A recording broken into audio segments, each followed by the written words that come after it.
All right, people. For those who are in the chat room, I just posted a link to get on the panel.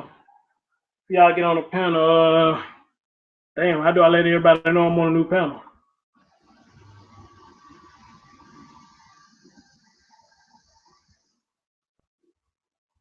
All right, let me inform everybody else.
Hey, sorry about that, Chris. We were sort of blathering on and just talking over I bet. there. So I passed along the link to him real quick, and Okay. Okay. hopefully I'm gonna have he'll to be learn able how to. to. I'm gonna have to learn how to stop the broadcast and try to restart it without going through all that again. I'm gonna have to try to Yeah, learn how to do that. you didn't need to reform the Hangouts. All you had to do was open up stop broadcasting, and then go back into your Uh, live section and set up the new deal. oh really? Yeah, but yeah, if you all you gotta do is go to OB. Are you broadcasting it into YouTube via OBS? No, I'm broadcasting on the YouTube. Yeah, using open broadcast software, right? No. Just straight from my YouTube channel. Now YouTube has something now. They have something where you can like live Oh, broadcast to that. if you were Chris, if you were using OBS, you could have just stopped the broadcast and then Yeah. See, he wasn't. He was using YouTube. So yeah, I see yeah. now. Oh, okay, okay, Reverend Dish, I'm gonna have to get you show me how to do that, brother. Sure, absolutely. Um, Definitely. but but yeah, as we were saying a minute ago, EK, anytime you're shooting above, I would say 800 to 1,000 meters, there's some serious math involved. You're not just applying the trade of firearm fundamentals. You're also doing a lot of math.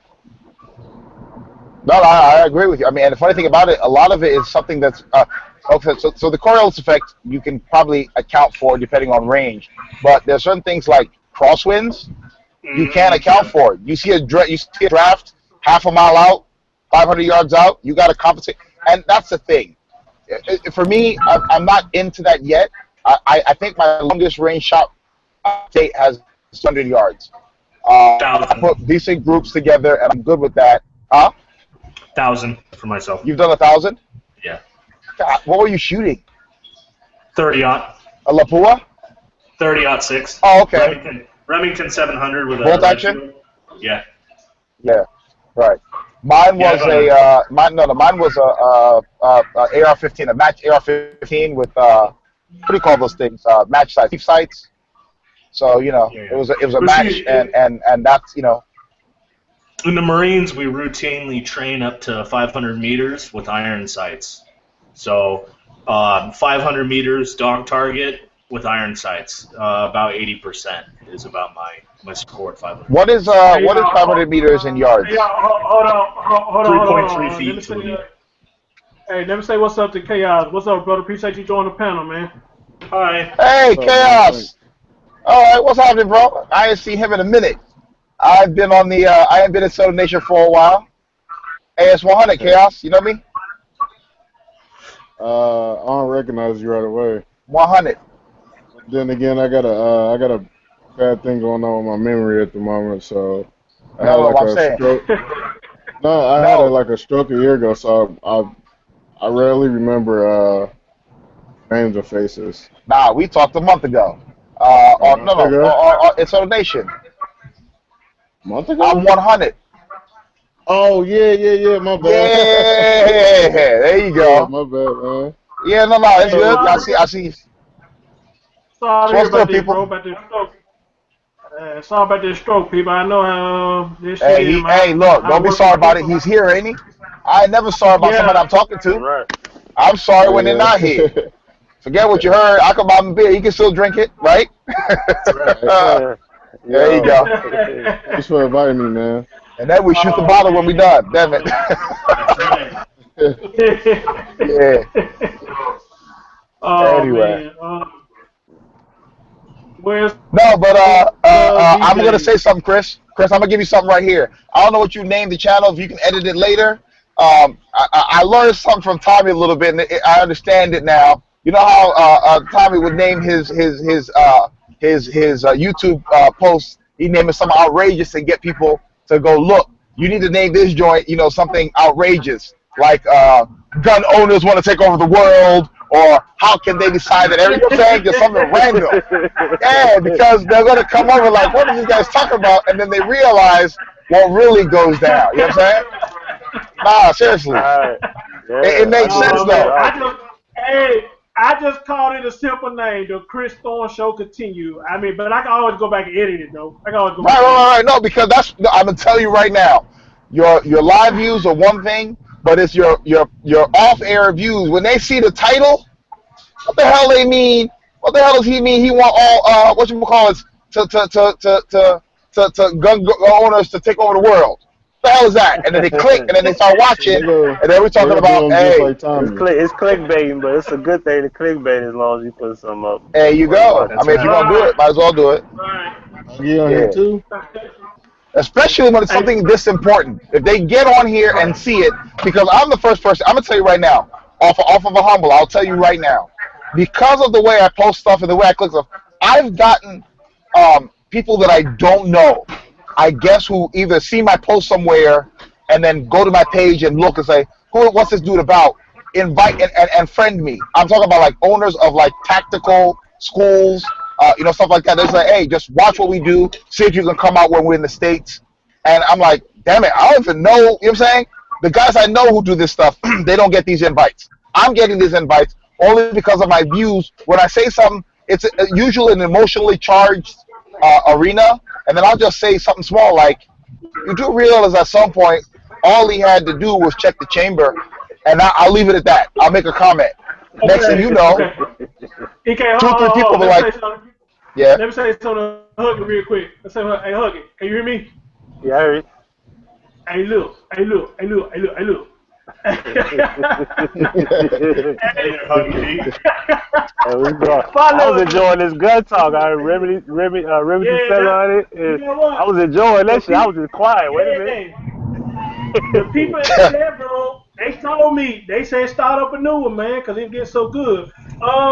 You see Chaz in the chat room, right? She's speaking to you, brother. She said, hey, Huggy. Let me go over there. YouTube. I was trying to upload Yeah, the second yeah. part. It seemed like YouTube hate me today. It just kept saying upload pending. It's just at 0%. Hey, I'm on hey, my y'all in screen. the chat, I'm on my y'all in screen the chat probably room. black right now, but I can't do like all of, I'm mad I'm even doing this right now driving, but I have to limit what I Hey, do. I want to hit, hey, do me a favor, Chris. Hit Chassis. If Chassis is in there until I say what's up from 100, and if he Celine's in listening, there, they'll he know who it listening. is. So at She some point, listening. As a matter of yeah. fact, to the people in the chat, once the show is over, speaking of Huggy P did a debate on my channel. Was that yesterday or Friday, bro? Which one was it? Friday, because I was hungry as shit that night. Yep. Okay, when the show is over, check out the debate he had with a guy named Brandon. It's called Huggy versus Brandon. And check out my boy debating skills. I've been knowing this dude for over 10 years.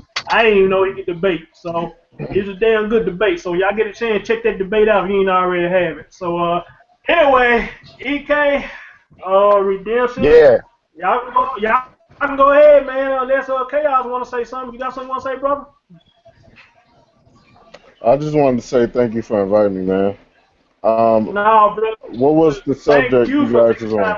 Hey, where do you live? Thank, I thank stay you in What for state? joining, brother. Kalamazoo. No problem, man. I stay in Kalamazoo, Michigan right now, but I'm from Detroit. Okay, all right. So that's very good. And Chris, Redemption, you might know where I'm going with this. So Hmm. let me ask you a question. Okay. How old were you? Golly, this pollen is killing me. How old were you when you first were exposed to guns? Ever seen one? Ever like in real life? When Um, you're first Me? exposed to guns? when I actually first seen Oh, one in person, I was probably like 18. The first time of me 18. hearing one, the first time of me hearing one, I was probably like 9, 8 or 9, because the area we stayed in Detroit at the time is, well, still now, is a pretty bad area, and I mostly heard gunshots at night. And I remember one time I was coming up from my basement at the house we used to stay in, and I seen this car go by. The guys looked at me and they just kept going. But then a few seconds later, all I'm hearing is gunshots, and it's at the house behind us. And I see the same car backing up, and the guys are looking at me, and they kind of stopped in front of my house for a minute, looking at me, and then just kept going. And I'm pretty sure that those are the Uh, guys that were shooting at the house. all So right. my, Redemption. You may or may not see where I'm going with this. Here's my question. Chaos. Do you own a firearm? not at the moment. I just actually joined the Chaos. NRA, so I'll be getting it soon. You Okay. hear me? So technically, yeah, I heard you. So you get one. Yeah. Okay. You Can I said ask I you need one one? question? No, no, no. I'm saying you want to get one, right? Yep, yep. Okay. So my question to you is why? Why do I want to get one? Yeah. It's a personal question, and that's what I was telling Chris earlier. And I do this with everybody, and Redemption is listening because this is my philosophy. I do this with everybody. Your motivation is different from mine. It's different from a lot of people. Why do you want one? I want one, first of all, for protection. Self Protection for defense. myself and for my house, yep. And Self defense, then, right? right. And then Right. the second reason is just for the training. And Right. actually, Okay. shooting guns is actually fun. Hey, so you, hey, Redemption. You see what I'm talking about here? A Yeah, lot yeah, of people, yeah. their I agree. first inclination with guns is self-defense. Some people, like you, I mean, you grew up early with them, right? Yeah, Might have 12. a father or a family member like induct you. Some people grow Father. up as a way of life, like hunting, whatever. But everybody has a different motivation for wanting to get one. And a lot of times, most people don't realize their motivation until some shit goes down. In Chaos's case, shit went down around him and it kept going down. And he thinking, you know what? I need one for self defense, which is not in and of itself a problem. It's only a Correct, problem yeah. if he were to see some shit go down today and buy a gun tomorrow to try and fix that problem. And You they never understand? give any training, And never that's why go I get shoot with it, like, yeah. hey, And there are a lot of right, people like that and you too, know, hey, DK. hey, Yeah. hey, hold on, brothers, hold on. mhm. Hey, let's welcome DJ Just J. How you doing, brother? Thank you so much for joining the panel, my guy. How you doing, Oh, man? he back. I see him. Yeah. What's up, Hey, All Hey, right. All hey, right. Can y'all hear me? hey, yeah, you and Chaos, man. Anytime y'all gotta leave, bro, hey, go right on ahead, man. The fact of the matter is y'all took y'all time out to at least join this panel, brother, means a lot to me, man. Thank y'all so much, brother. For sure, man. That's a humble introduction, my friend. I appreciate that. Going on, Oh man, Jay? always, brother. Always, brother. We fam over here, man. We fam over Already. here, brother. But go ahead, EK. My bad, man. You know, this just been a good night, man. All these people showing up, man. Chance and Celine No, I'm gonna tell told you. these I'm gonna folks tell you about right this now. show. Don't. If you know, it's funny because I do a lot of different things, and you know, you go out, hang out at bars, you hang out at clubs, you hang with folks. I'm having a really good couple of weeks now, getting back to like what's really important. So I'm looking now like hanging out with you guys. To be honest with you, I could have paid money to go to some club and be around people I don't know or have nothing in common with, loud music, not talking, not socializing. I'd rather spend the money right. If I could buy everybody in here a beer and everybody talking like we talking for the next couple of hours, it's almost the same thing for me. So you know, At some point, the more Exactly. people in the room, the better. And we're Exactly. talking about stuff that everybody's interested in. That's It's right. like a Exactly. See, that's cookout. my thing. You sit around And that's my thing. around the campfire. See, that's my thing, So, though. The but way no. shit going on, man. The way shit going everywhere 9 days, especially down here in Memphis, Tennessee. Your best bet is to stay in the house, brother, because so much shit is going on, dude. That as soon as you step out the house, your ass might get popped. I'm serious. Yeah. I'm a homebody, and the only reason I'm a homebody because I work so much. You know what I'm saying? I stay by myself. Would I like to get out more? Yes, I would. But with all these crazy niggly bears out here and these whores out here, it just don't seem safe to leave your house no more, man. Tell me a line. I know he didn't say. I know. Other Hey, thing, Chris, man. Redemption. He didn't just say Nickly Bears, did he? You did. Yeah, Tommy Sotomayor, nigga. Tommy Sotomayor, nigga. That's another thing, Yeah, man. They I say, feel you, bro. you know how they say that humans adapt to their environment. Well, I Mhm. learned to adapt to my environment from a younger age. So at a younger age, when I see all these shootings and killings and people acting crazy, I learned to keep my ass in the house. Now, when I go Exactly. to a nicer neighborhood or a nicer state, then I'm out more and I check out what's going on. That's how I adapt. People I will tell you don't this, and bother I will doing tell you that. this, Chaos. I will tell you this, Chaos, and Redemption. See if my logic is off here or not. I don't care where you go, Chris. I don't care where you go. Fate can find you. I'm gonna give you this piece of advice. Don't ever slip. You could be in Mayberry. That's You see right. something you don't feel comfortable, your gut instinct will never ever let you down. So Yep. I'll just tell you, you can I move to a agree. better place. I know living in a war zone, believe me, we got spaces down here I probably won't go to even during the day. Forget going at night. That But at instinct some came point, I don't in want you to think that handy you will plenty go of out to, I'll times. give you an example in Maryland. Don't go to Deep Creek and think that stuff can't happen to you there. It can happen, you know. If I But that nodded any said, harder, EK, my head would fall off. I couldn't possibly agree more. right. You Don't know, you ever lose the ability. It's an innate. And the funny thing about it, women have what they call intuition. We have it too. We have it intuition like to other people. Guys have it about their surroundings. And you walk into a place, you might not know what's wrong right now, but at some point, if you look around hard enough, people will look at you like, "What is wrong with you?" I don't know. Something's wrong with this picture. Never ever let that instinct die, and don't think that it's your neighborhood, because at some point, once Okay, you have that harnessed, you can walk into. There's a neighborhood in DC. We call it Trinidad. I've all been right. there Hold, before, hold that and thought. they'll ask you if Hold you that live thought. whatever. I'll look at, huh? Hold that thought for 1 minute. Uh, All right. DJ, you just heard what EK said. Do you got something you want to add on to it real quick? Because I want to give everybody a chance to say something, brother. So you just heard what he said. I'm agreeing with what he said. What about you, brother? Do you have something extra you like to add on to what he said, or what? I You mean, talking to the DJ, right? can y'all hear me okay? Yeah, we. Okay, and I can hear you. Yeah. Okay. Yeah, I mean, I don't really want to add too much to what he said. I mean, like I said, I'm still trying to kind of get acclimated to the conversation and what the actual topic is, because I mean, what y'all talking about guns, like I say, I mean, it's not really my forte. Things going on like in other countries and stuff like that. That's not really my thing. Guns not really my thing. You know what I'm saying? Like I posted Okay. in the chat a little while ago, but I'm actually getting ready to try to get my first gun, my first legal gun.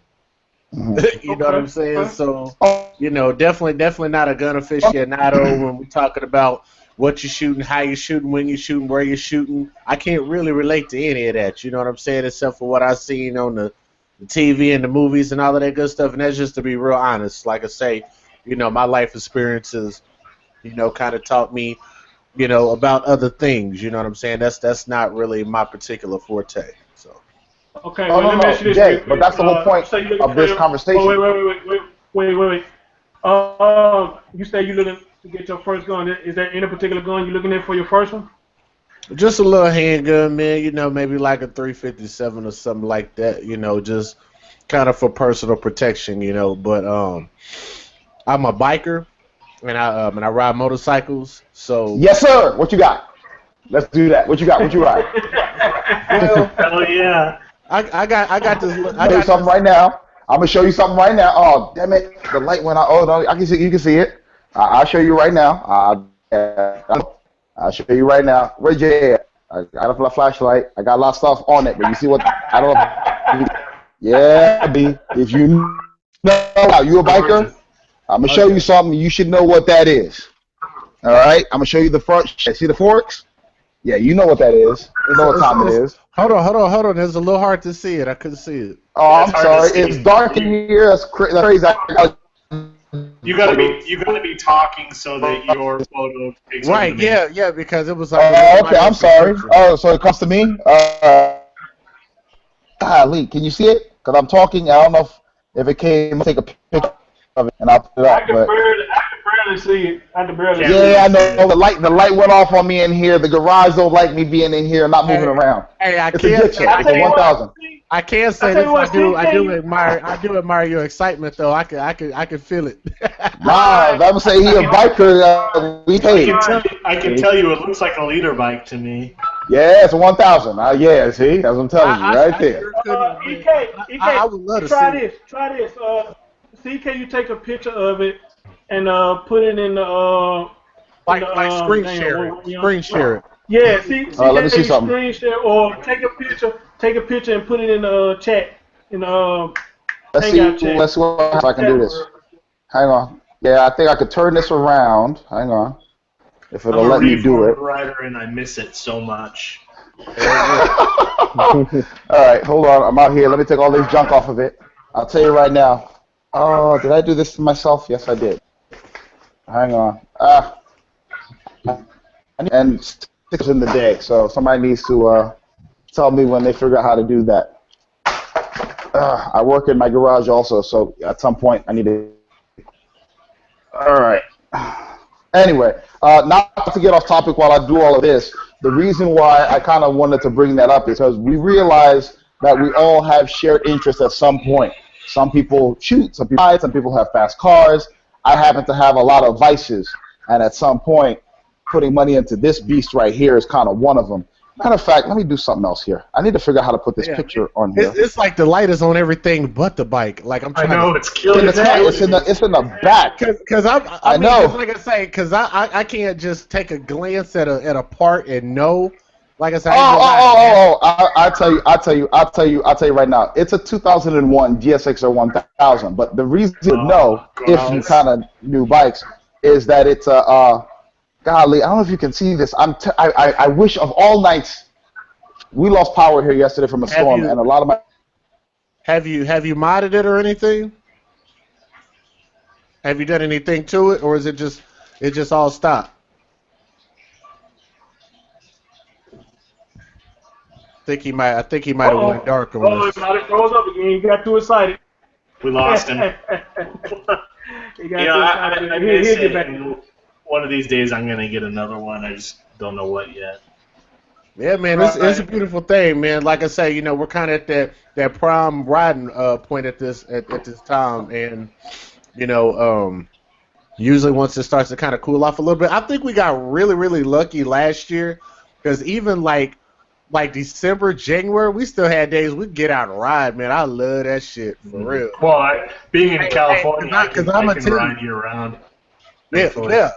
Yeah. See, like with us, like we're pretty close to Oklahoma, so we get that really weird weather, So sometimes it'll flood out here, it'll storm and snow out here, and then it'll be days when it'll just be dry as ever. You know what I'm saying? So.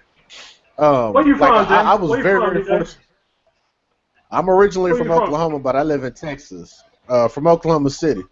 Oh yeah, you guys get massive hurricanes and shit over there. Yeah, I've driven through a couple of tornadoes, literally.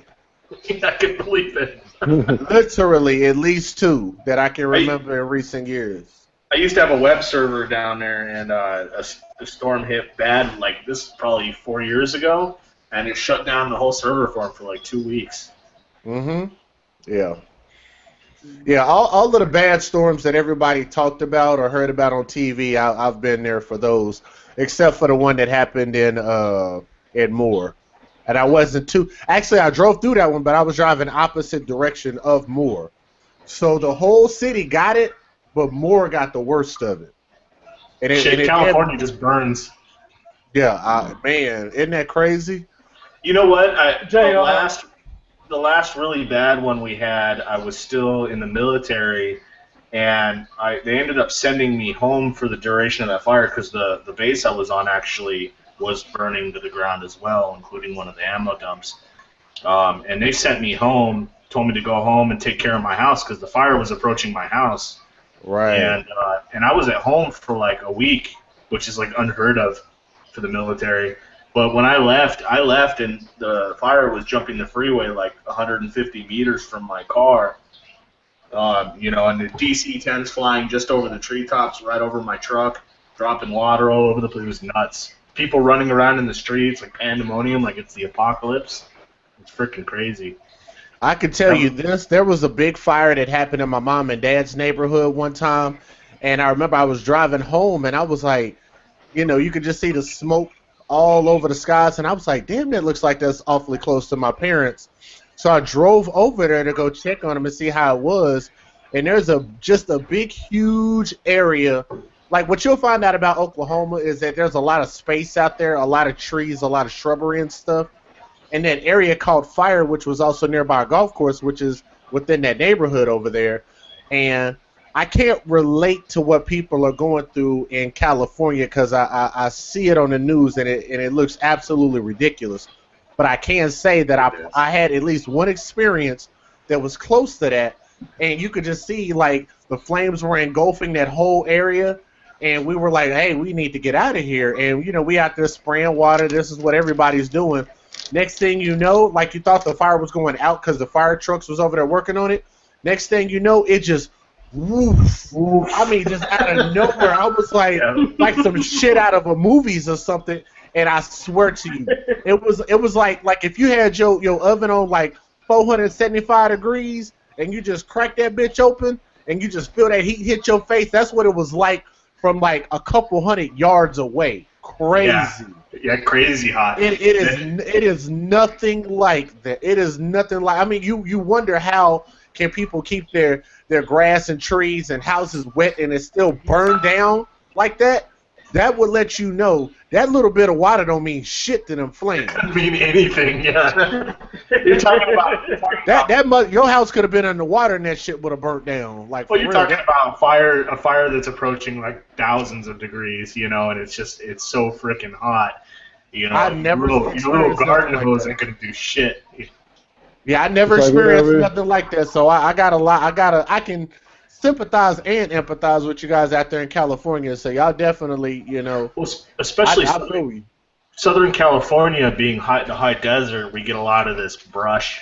A lot of it's just like tumbleweed brush and shit that grows out everywhere. And like I live next to a wildlife preserve, and the river runs through there. And it just gets so, like right now, it's so fucking dry out there that they'll go out and do controlled burns near my house just to prevent it because that wildlife preserve burns down like almost every other year. You know, and you look at places like Malibu, California, burns down every year. And for some reason, they keep building mansions there. It's the weirdest thing. Once a year, it burns to the ground. Every year. Yeah, like I say, unless I had actually went through it, I never would have understood what you guys are going through. But I saw it with my own eyes, and it's pretty fucking serious. It's worse. It's worse than the earthquakes, really, to be honest. Hey, if y'all don't mind me asking, let me kind of backtrack a little bit and ask Jay this. Jay, the first segment, you saw the title. It was called "What is the definition of a coon?" I got the idea from Young Jay, which I see he's still on the panel now, but look like he's about to be knocked out in a minute. So, so you know what I'm saying? The subject, he brought it to my attention. We talked about it earlier. So the question is, what is the definition of a coon, and why do we as people use that as an attack towards somebody? You know, so if you can get your opinion on that, brother, man, please share your thoughts. Just backtrack a little bit, then we get back on topic. Yeah, well, first thing I want to say is just Young Jay is just over there resting his eyes. He just got something in his eyes over there. He'll be all right. He just trying to kill that fly that's in his eyes. That's all. It's okay. Right. Right. But to answer your question, as far as what is a coon and why do people use that as an attack against people, Right. my answers are real short and they're real direct. Number Okay. one, my understanding of what a coon is a person that does something in a stereotypical fashion to embarrass their race. Mm. Mm. Okay. Now, what my if from my understanding of what a coon is, I would probably say correlates to the same thing. I would say it's somebody that is intentionally, like with intent, trying to embarrass their own race. And I would say that's cooning as a whole because anybody can coon, in my opinion. That's not just Right. related to a black person doing something for the entertainment of white people. That's my opinion. Anybody can coon. Now, why do people call people coon? I believe it's because of any reason why anybody call anybody else a name. It's because they cannot intelligently debate somebody on points of facts, as opposed to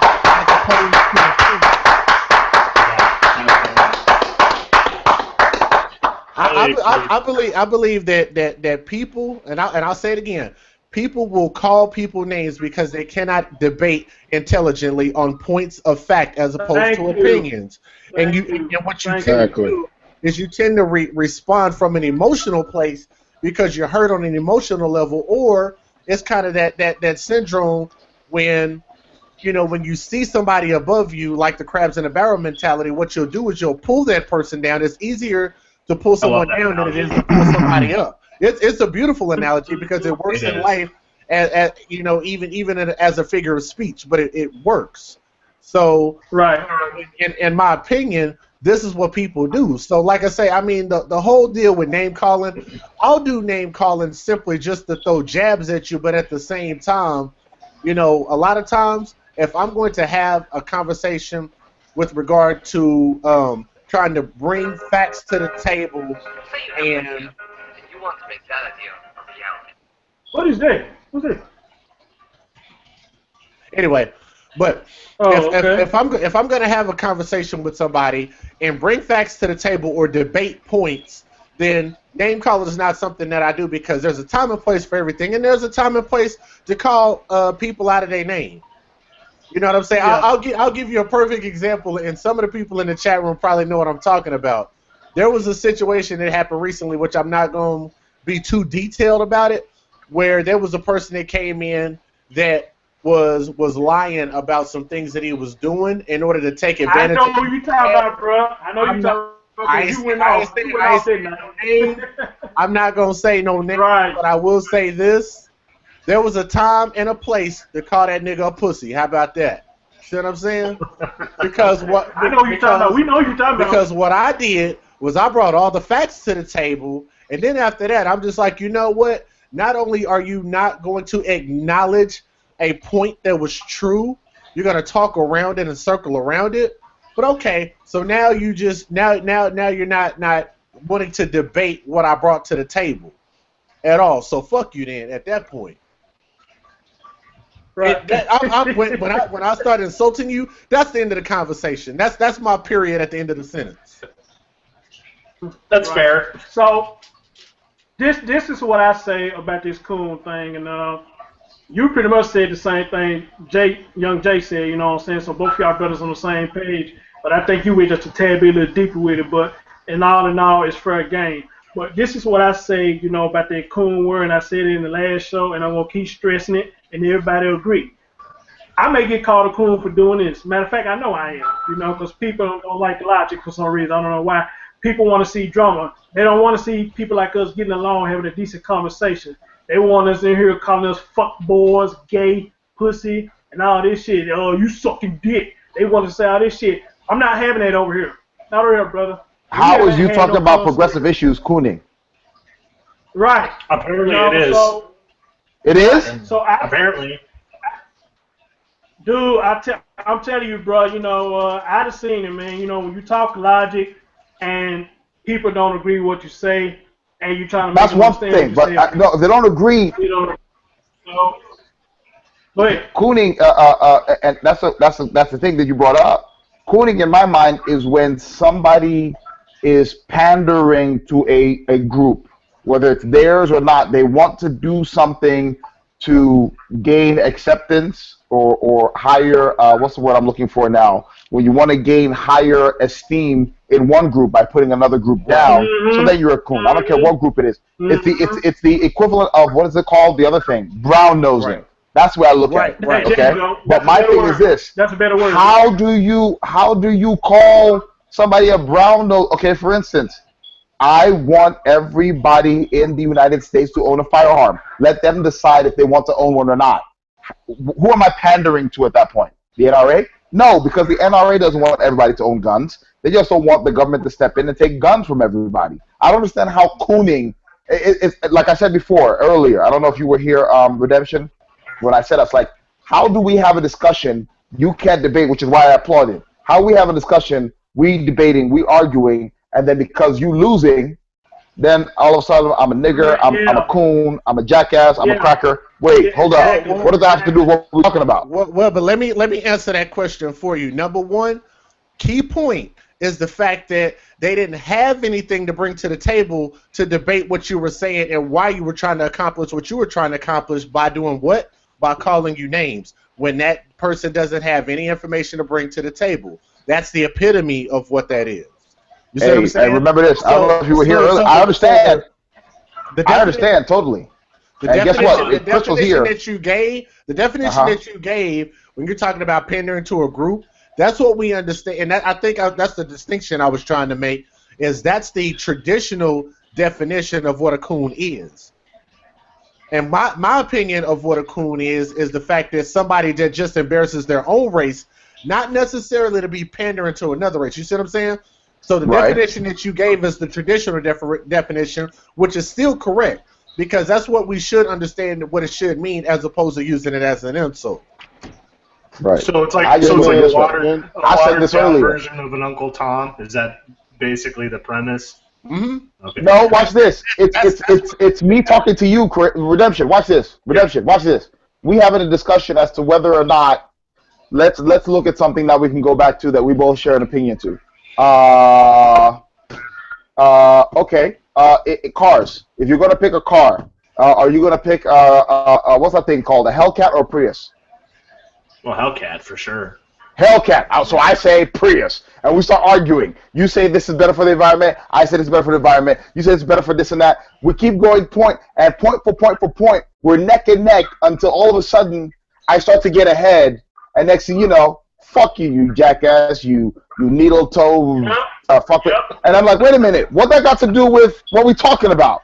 Nothing. You understand? Yeah. Once you go there with me, then I stop talking about what we were talking about, and I stopped talking period, because we were talking about Hellcat versus Prius, and we both had good points until you started to lose. Right. Wait. Let me point something out to you. That's a great point, because that literally just validated what I just said. That's when you know you're putting the period at the end of the sentence. But let me tell you something that's so motherfucking funny that women do that's different. So this is how I'm always tie shit right back into women. We're gonna talk about them. We're not trying to do it. Hey, look, the chat room is full. I'm trying. Hey, I'm not trying. Hey, look, Jay, I'm not going there with you. Let me do that to us. Let me tell you. Let me tell you. Hold on. I need Chris to put a disclaimer out. The opinions of the guest is his own. It does not represent the opinions of the people on the panel. There you go. The disclaimer is out. Go ahead, Mike. Go ahead. I'm messing with you. Go ahead. Let me add the disclaimers out there. Let me go ahead and say what I got to say. Now, the way that ties back in, the women, when they perform these same insults, when they don't have a point to bring to the table, not only will they make that insult, but they'll continue the insults. Why? Because they want to use it to invalidate your point by throwing so much garbage on it that the good so stuff much shade. So much shade. So they will continue to insult and continue to insult, so that way it'll actually invalidate anything that was good there. Because what you it won't invalidate it. It won't invalidate it, Jay. And let's understand when we use terms and know what they really mean. Watch this. It's not so much that it invalidates it, but it's the same topic. And it's funny because we're all here, we all witness it. It's not so much that it invalidates it, If you bombard somebody with a piece of information that nobody verifies, after a while they take it as truth. So I'm gonna do this right now. Jay, you are the smartest person in the world. If we keep saying this for the next 2 weeks, Mensa will call you. I guarantee it. Because at some point, a lot of people will not verify the information. Say, hey, man, you two blowing up. This dude right here, Jay, DJ something, he the smartest guy in the world. Mensa sent him something, and he's too smart for them. He didn't even respond. Next thing you know, you blowing up. They call you. Listen, and the more you don't respond, the smarter you get. We don't got to say shit anymore. And that's what they've learned.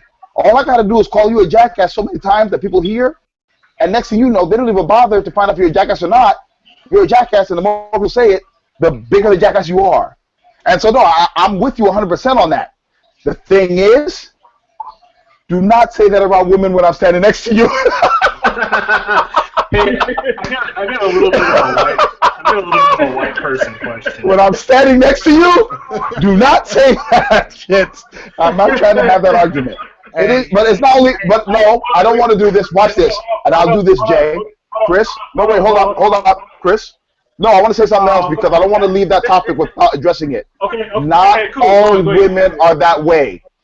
Sure. Not all women are that way, and I want to give the ones who don't do that the credit because the ones who come to the table, they're not prepared and they know they're losing the argument. Some of them nobly will just be like, you know what? We'll fight this out another day, and they'll back down, and we'll move on as normal. Let me point something out about that same argument when you say it's not all.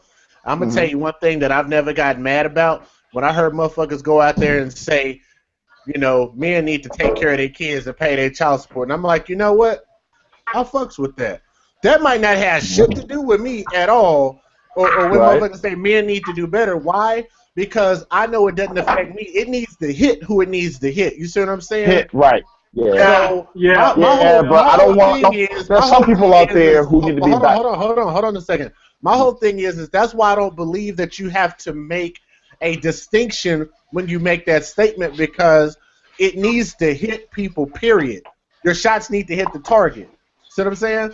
So and the people who know they're not in that group, they understand they're not in that group. I got you. If the shoe don't fit, it don't fit. There you go. I got a little bit of a white person. Do me a favor. Hold on. Do me a favor. I want Chaos to say something, man. He hasn't said nothing. Chaos, you got something you want to say on the topic, brother? Go ahead. I'm sitting back and listening, man. But like the definition of cooning is ridiculous to me because I believe the word was invented by racist whites. And blacks picked it up and remixed it, and that's what a lot of us are both good and bad at, is taking bad shit and making it somehow good. I've never understood the word coon, especially when it's coming out of a black person's mouth, because it's like they are helping the ones that they say enslaved them. So these racist whites are going around using the word, and then our own people are sitting up here and using the word against us. But we're not supposed to go against our own people. At the same time, they using racial slurs towards us. Like shit. that, I don't understand it. Okay. All right, no, here I'm. Right. What I said earlier, Chris, Redemption, everybody listening, I said something earlier. We all got smartphones and access to the biggest library in the world at the tip of our fingers. So I decided I'm going to do what I preach, and I did not only a dictionary search, but an urban dictionary search. Okay, and I looked at this and watch this. So my definition, okay, because I tried to be politically correct, coon. The phonetic pronunciation. First one, North American, short for raccoon. Second one, informal, offensive, a black person. Urban Dictionary, coon, insulting term for a black person. So, regardless of whether you're pandering to somebody or not, it's an insulting term, which means it doesn't matter what it means. I use it, it's kind of like, watch this, What do you call a female dog? Let's do this. A female dog is what? A bitch. A bitch. Bitch. Call a female a bitch. You're not trying to be. What's You're what I'm not looking for now? associating it what it actually is. No, you are insulting her. So at some point, I don't give a shit what coon means. Coon is an insult. It means it's like saying stupid. It's like saying anything else. If you insult somebody, that's great. So I'm done My with thing coon. is like, who came up with these words for us to use, like, whether it's to big up each Exactly. other Exactly. All or right, Hold on, hold on. Who's chaos, talking? chaos. Who's Jay? Hold on one second. Hold on one second. Somebody's got Chris? some major league feedback. Chris? I'm going to mute myself Yo. for 5 seconds. Can everybody mute themselves for 5 seconds? Let's see where that noise is coming from. I'm going to mute myself. Let's Okay. see what I know happens. what I mean. I know what I mean, but I'll do it. It can't be for me. I'm wearing headphones. Yeah, because it went dead silent as soon as somebody, I didn't see who it was, but it's okay. We got it. I do have a question for Jay about his definition of cooning, though. Kind of a white people question, so forgive me ahead of time. So in your chaos. So in your definition of cooning, when you say when black people do something or when anybody does something that is embarrassing to their race, I would say that not a lot of white people use the term against white people. I don't know how many people use it against black. I don't use the term. they haven't used it for a very long time against black people. But I'm So curious black people to know. picked it up for some reason. I'm sorry, go ahead. No, it's okay. I'm curious to know what the black community would consider embarrassing to their race, I guess. Okay. What would warrant being called a coon, justifiably? Okay, this is the thing. You can answer that in two different ways. Number one, we can answer it in a way of people that have a perception of what's embarrassing as opposed to what really should be embarrassing. Anything that is disparaging to your race or your people, your family, your friends, or anybody like that, I believe is embarrassing. Or you could look at it in a manner of what is generally considered to be embarrassing. Like I would say, somebody that I'll give you a perfect example. Like, because I actually know one of these ladies in particular. Y'all ever heard of Sweet Brown?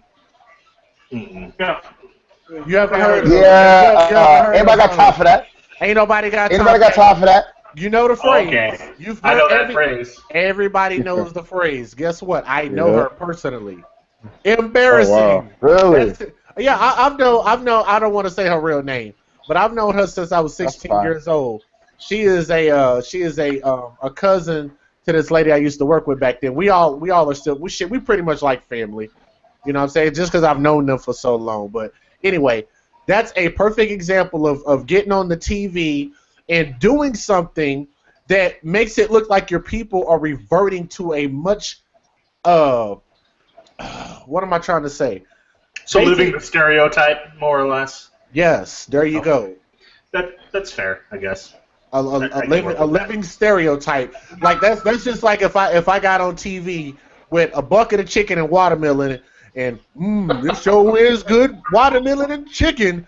You know what I'm saying? And people will be on there like, oh my God, I'm too white for fucking this. shit. Are you serious? Like really?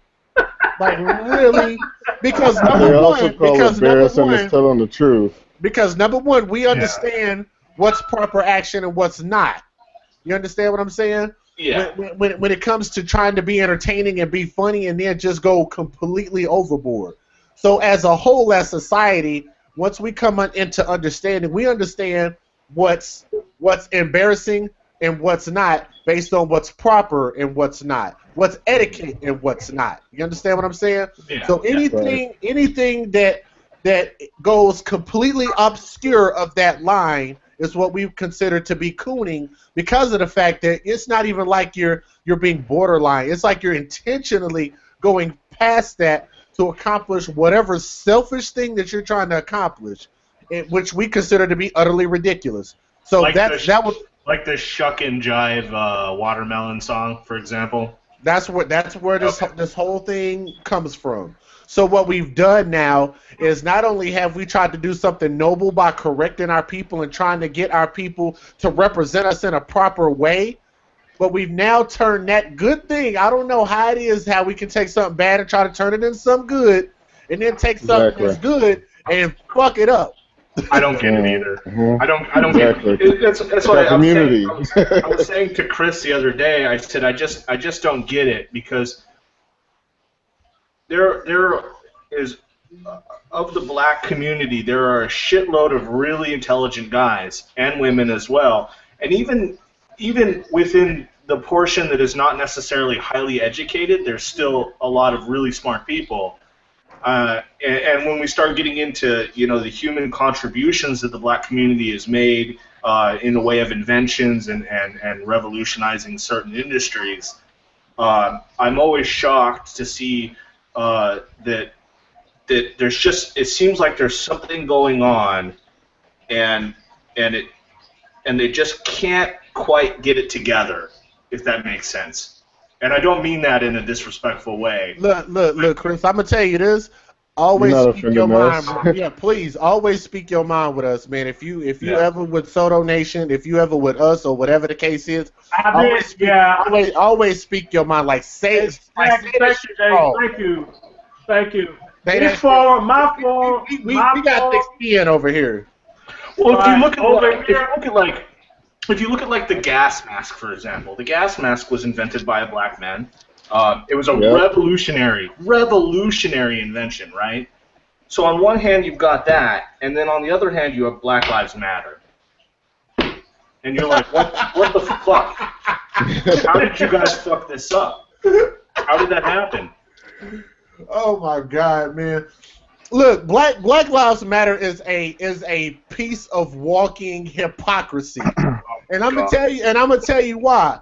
Number one, you can't say and put certain words in a phrase and it not coincide with what your mission objective is. Okay, so this is the thing: when you say Black Lives Matter, what do we know that means? That means we're gonna go out here and stand up against cops and say that cops shooting down 5 black men a year is so goddamn wrong that we need to let all hell loose so they can start this martial law bullshit, right? Pause. No, pause. That's not what Black Lives Matters means. That's black, what I've seen. No. Wait. That's Hold what you've on. seen. What does Black Lives Matter? Wait. Hold on. Let me I finish got my you. point real quick. That's what I see. Now, when it comes to black lives and preserving black lives, you cannot ignore the fact when you have cities like Chicago and some of these other places where there is a high concentration of lost lives of black people and ain't nobody standing up and fighting and saying shit about that. Nobody is coming up and marching about that shit. Nobody is coming up and trying to come up with ways to stop that shit. They're just like... Look, I'm not disagreeing with you. I'm not disagreeing with you at all. Like I guess what I was saying is this. Murders in Chicago. There's been Here's about what I wanted 400 to murders in say. Chicago, but it's only been about, what, 4 or 5 black men shot by police, and we're supposed to riot about that shit? No, I guess here's my thing. I wasn't disputing. Hey, stop for a minute. Y'all do me a favor, man. Kind of let somebody know when y'all through talking so people won't have to keep interrupting, because I'll be listening to one person and hearing their point of view. When other people coming in, trying to stop it, kind of throwing me off balance and whatnot. So get some kind of sign to say, hey, okay, I'm through. You know what I'm saying? Then let the next person come in. Can we agree to that? Yeah, absolutely. Yeah, absolutely. That was my bad. But That was my bad. y'all doing No, that was my bad. Now you doing That was my bad. fine. Now you doing fine, man. Y'all doing good, brother. Y'all doing good. Keep on. That was the only point I was gonna make. Jay, I want to keep it cordial. I want to keep it cordial. When y'all get through talking, just be like, hey. I wanted Jay to talk about something though. Black Lives Matter, and I don't really agree, like he said, with the premise of the terminology if you're only going to use it in certain instances. So here's my thing. When's the last time, don't get me wrong, when's the last time anybody played Pokemon or watched Pokemon? All goddamn last week, right? We hear it in the playing it news. with my kids right now. When's the last time anybody heard about Flint, Michigan? Right. A couple weeks ago. You're right. Are there no black lives over there? Right. There no black lives over there? They don't matter? Don't get me wrong. The two guys who got shot back to back in like a 5-day period. Yes, that is tragic. But Yes, do not have a absolutely. movement saying Black Lives Matter. At some point, a black life is lost at a hospital because of negligence. Y'all should be over there. Yes. Black Yes. life lost because of lead in the water. You should be over there. Yes. Black life lost because somebody didn't close a plane door. You'd be over there. But Please. no, it's almost like it's a political statement for those who, you know what I'm saying? Like I can get loud here and get maximum exposure, but if I can't get maximum exposure over there, then, you know, first, like, you call it Chicago, Detroit, whatever, it's called Chirac. Fuck what you heard. Yes. No Black Lives Matter over there.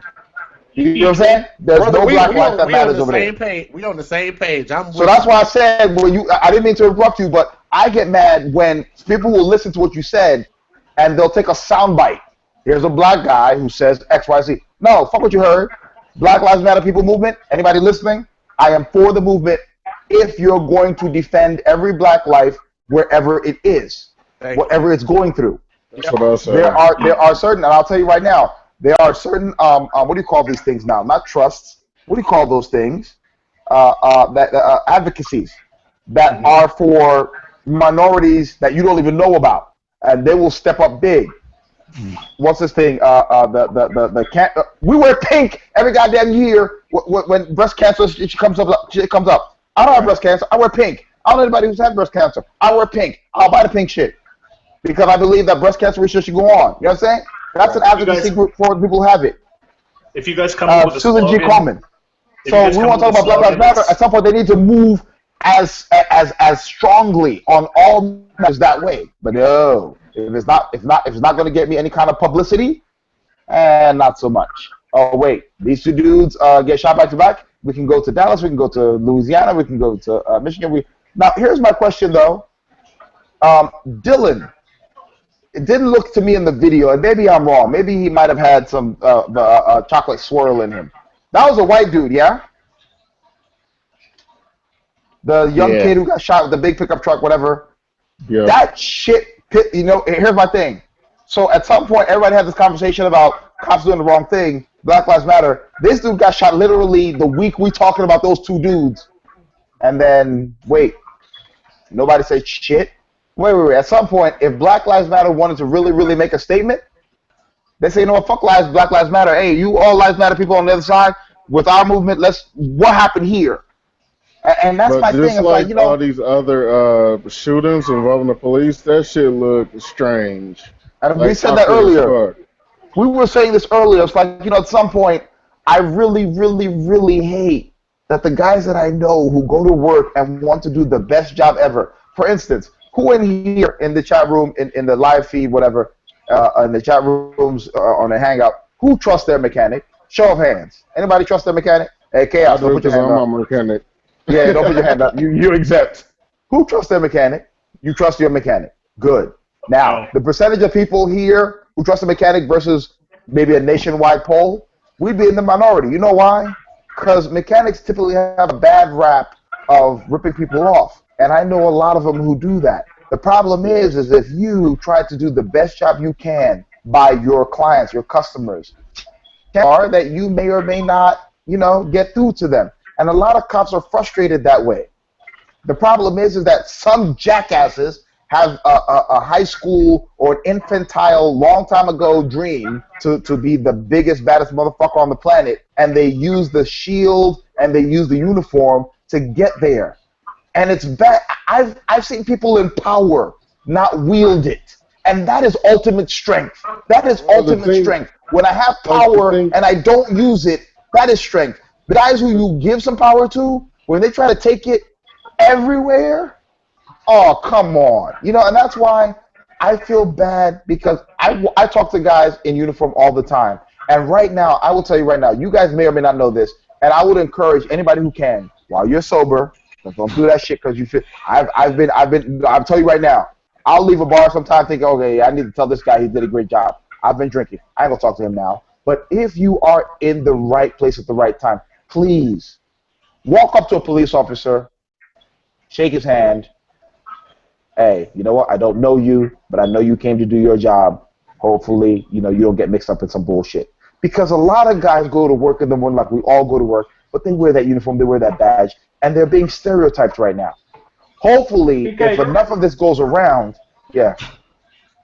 You were saying something, let me Chris? yeah, I think Chaos was trying to say something. Go ahead. Yeah, the thing is, I can't see I'm gonna let myself. Chaos. Okay. Well, hold Go ahead, on. bro. No, I see an image of you when you talk. Do you have your cap? If you look on your screen, do you have the video camera thing crossed off? Yeah, I see it. Yeah, I think that might be it. If you click your All right, cool. screen, all right. There Can you y'all see go. me?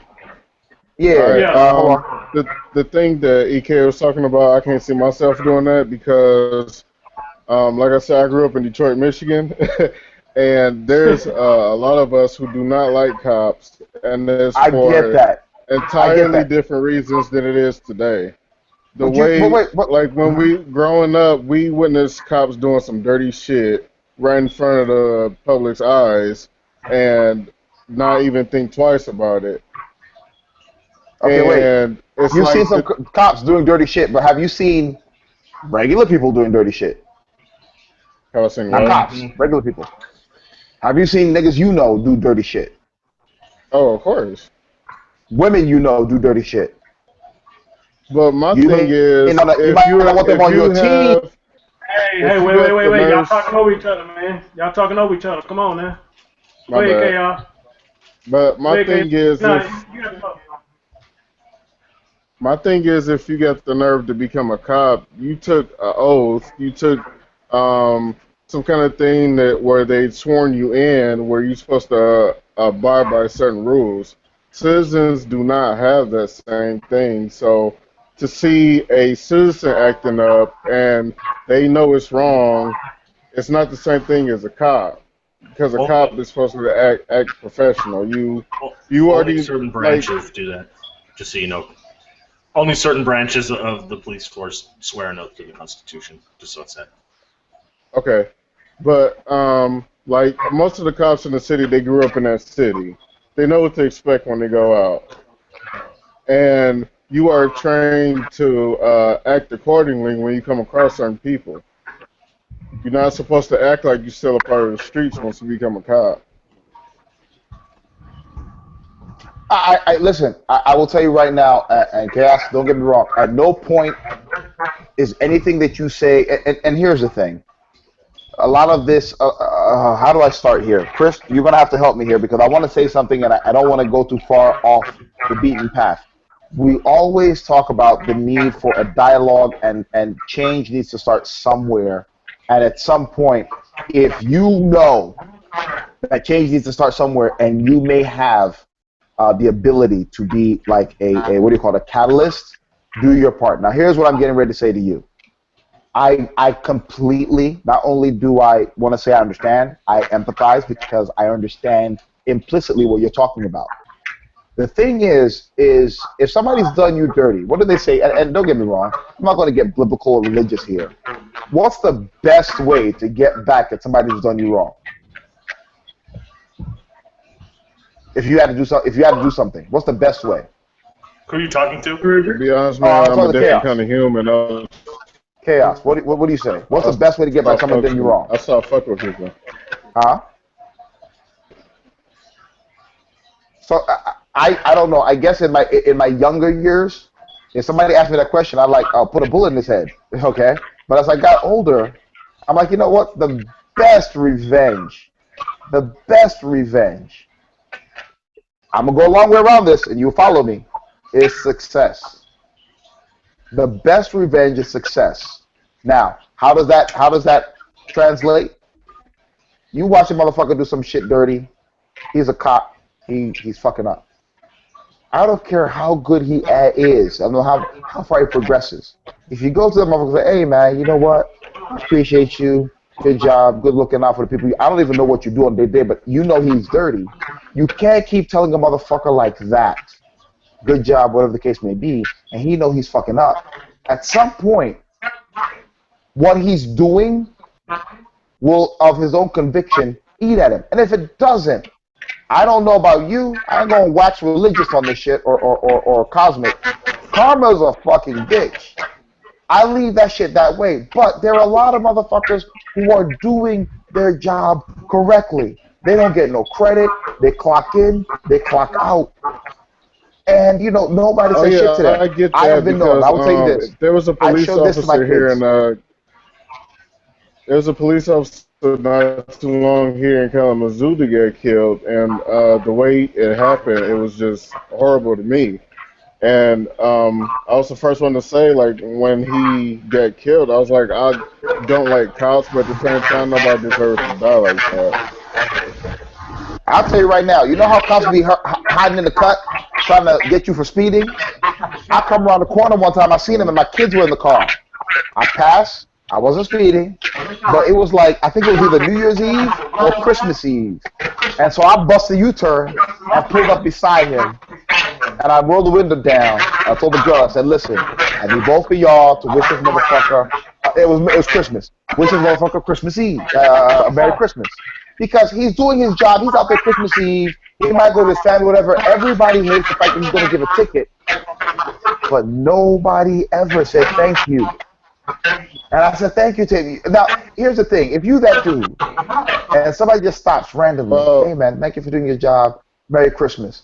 What do you think is going to happen to the first guy he pulls over who deserves a ticket? He probably going to try and pay I that got bitch no forward. problem telling somebody that they're doing a good job if they're actually doing a good job. I got that. But remember, you don't But know my their thing day-to-day. And the funny is, thing about it is we have the I've go seen ahead. it too many times to where I don't feel like I have to do that or there's a need to do that. I The, No, mean, no, no, no. I will Listen. stop. the issue there is that generally speaking, for like 99.999% of the situations you run across, you're not going to be interacting with a cop usually on good terms. That's why you kind of have to seek them out. Oh no, Uh, it's not. It's not like when I first come in contact with any kind of cop, I just don't like them off the bat. It's like it's how they present themselves that. Why? How have If, you ever been in touch with a cop? Let's start there. How have you ever been in touch with a cop? So I'm happy you to pull said, you how over. have I? Yeah, what's the such like? Does the cop just say, "Hey, man, where's the cookout"? No, usually if you're involved with a cop, either you called him, somebody called him on you, or it's a stop. You know what I'm saying? I'm just asking, To how do be you come honest, in contact with a cop? I haven't come in contact with many cops because so much. Hmm. It's only one time I actually came in contact with a cop where I respected what he was doing because he was doing his job. How did it He happen pulled though? us How did it over. He happen? got me out of the car, and he was checking me because they was looking for a suspect. When he saw I was So, not so that suspect, he let me go. And on top of that, that suspect they were looking for is black. He had an opportunity right then and there to do whatever the fuck he wanted to me because he found a black guy. no, no. What I'm getting at, Chaos. So I want you to listen to what just happened. I I asked you, respect. how did you get in contact with him? He stopped you looking for somebody. My question is that's what That's what I'm Redemption was saying. saying. No, but Redemption was saying that that's the only time we really have interaction with cops when they stop us. We've never stopped a cop. Have you ever just rolled up on the dude? Hey, you, what you drinking over there? It's on me. Coffee, sandwich. Are you sitting there? We don't do that to them. Usually, our interactions are because they have to Okay. enforce some kind of law. Yeah, Okay, can you hear me, brother? Hey, yeah, I when you can hear get you. finished, I want to come in and say something too, brother. I like y'all on the subject about cops. I want to come in and say something too, brother. So, if you can just for right now, kind of shorten up your answers. Let chaos finish and let me come in and say something, brother. No, that was cool. No, no, All right. I really no. The only reason why my opinions are just like I put them out there just so that people might say, hey, you know what? He said something. I'll see about it. Redemption was Right? No, saying no, no. I'm something to not the saying. point. Right. No, I I'm not Redemption understand. said saying. something to the point. Right. I I'm not. understand Most of what. most of I'm our not saying. interactions, there are very few people. There are very few people who have had an interaction with a cop that didn't either involve them calling the cops, somebody calling the cops on them, or the cop having to to interdict for some reason, traffic stop, warrant, whatever. Okay. But I can count on the fingers of one hand the number of times people have just walked up to a cop like, hey, you over there. You doing your job. Hey, what do you think about the Knicks? Hey, you over there. We having a cookout. When you go on your break, grab a sandwich. Hey, you over there. Because the people behind the badge are just like you, Chaos. You go to work, you're a mechanic, whatever the case may be. They just like you, just wear a badge, and they have to do a job that most of the times puts them at odds with us. So at some point, when you don't have a reason to be involved with them, when you do not have a reason, make a reason. Hey, you over there? What the hell you doing? I, I, under, You know what I I'm saying? understand what you're saying, but I'm saying like the contact I had with cops, it was only one that I respected because encounters was two of them didn't even involve me, but I witnessed the cops being unjust or doing dirty shit. And then the other contact I had with the cops was I was literally walking down the street. I got in the street to walk around the house that had a big ass dog in it. I was trying to get away from the dog, basically crossing the street. The cop came down the street, told me get the fuck out of the street. This is his exact words. Get the fuck out of the street. But listen, He didn't ask me you're what I was describing doing. He didn't. I understand. I'm only you're describing describing one instances. encounter. Yeah, but no, you're describing instances when cops approached you. You haven't told me of one where you approached a cop. I think you're misunderstanding what I'm saying though. Just like when Chris asked me, I don't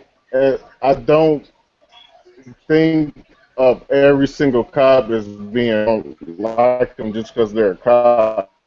Uh-huh. So I'm very cautious. Oh yeah, you It's gotta just be. like me growing up in Detroit and being around all these niggas. When you come Gotta in be. contact with another black person, you don't know if he a nigga or not until you talk to him. Right? That's the same thing with So me and that's what I'm cops. saying. If we do more of approaching them before they approach us, you don't understand.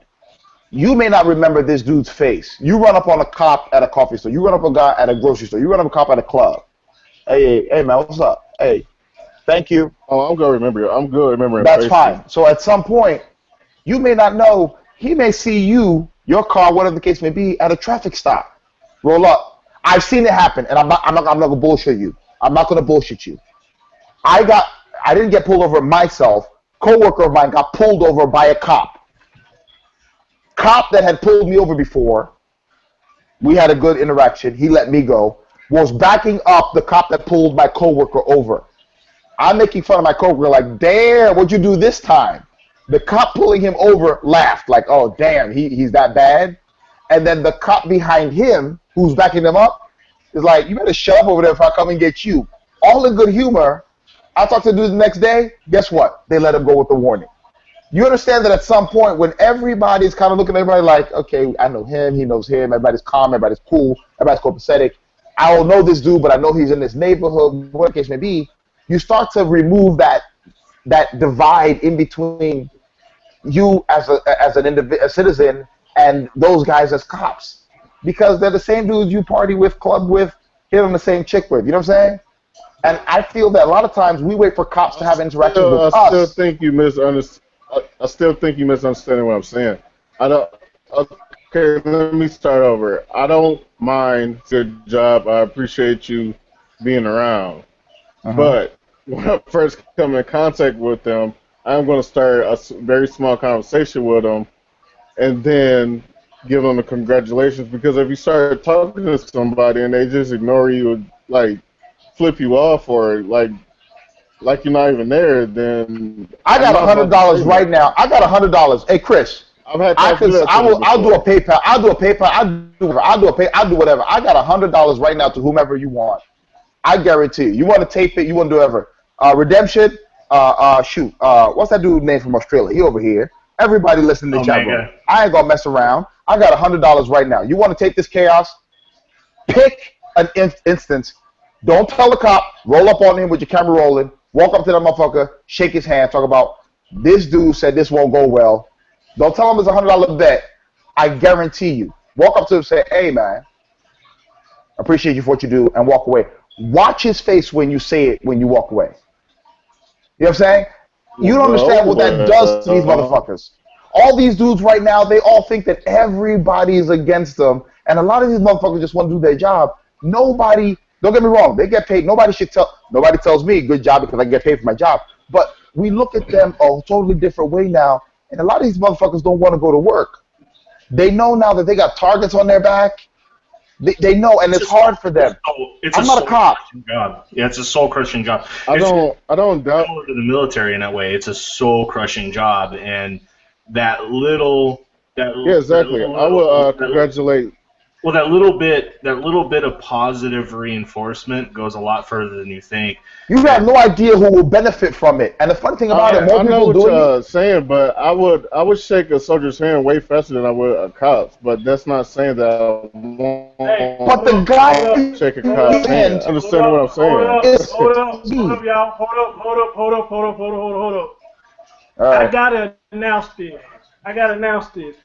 Tommy Sotomayor is in my chat room. No way! No fucking way! And then you did. Oh, then you did. You did. Tommy Then you did. You said you did. right now. Ain't that some shit? Right now. Yeah. Okay. Oh man, he ain't that, man. He ain't Hey, that. ask him. Hey, Chris. That's what's up. Ask him if he still got whiplash. Ask him. He'll get it. You still got whiplash? Ask him. Hold on, let me. Yeah, he gonna laugh at that one.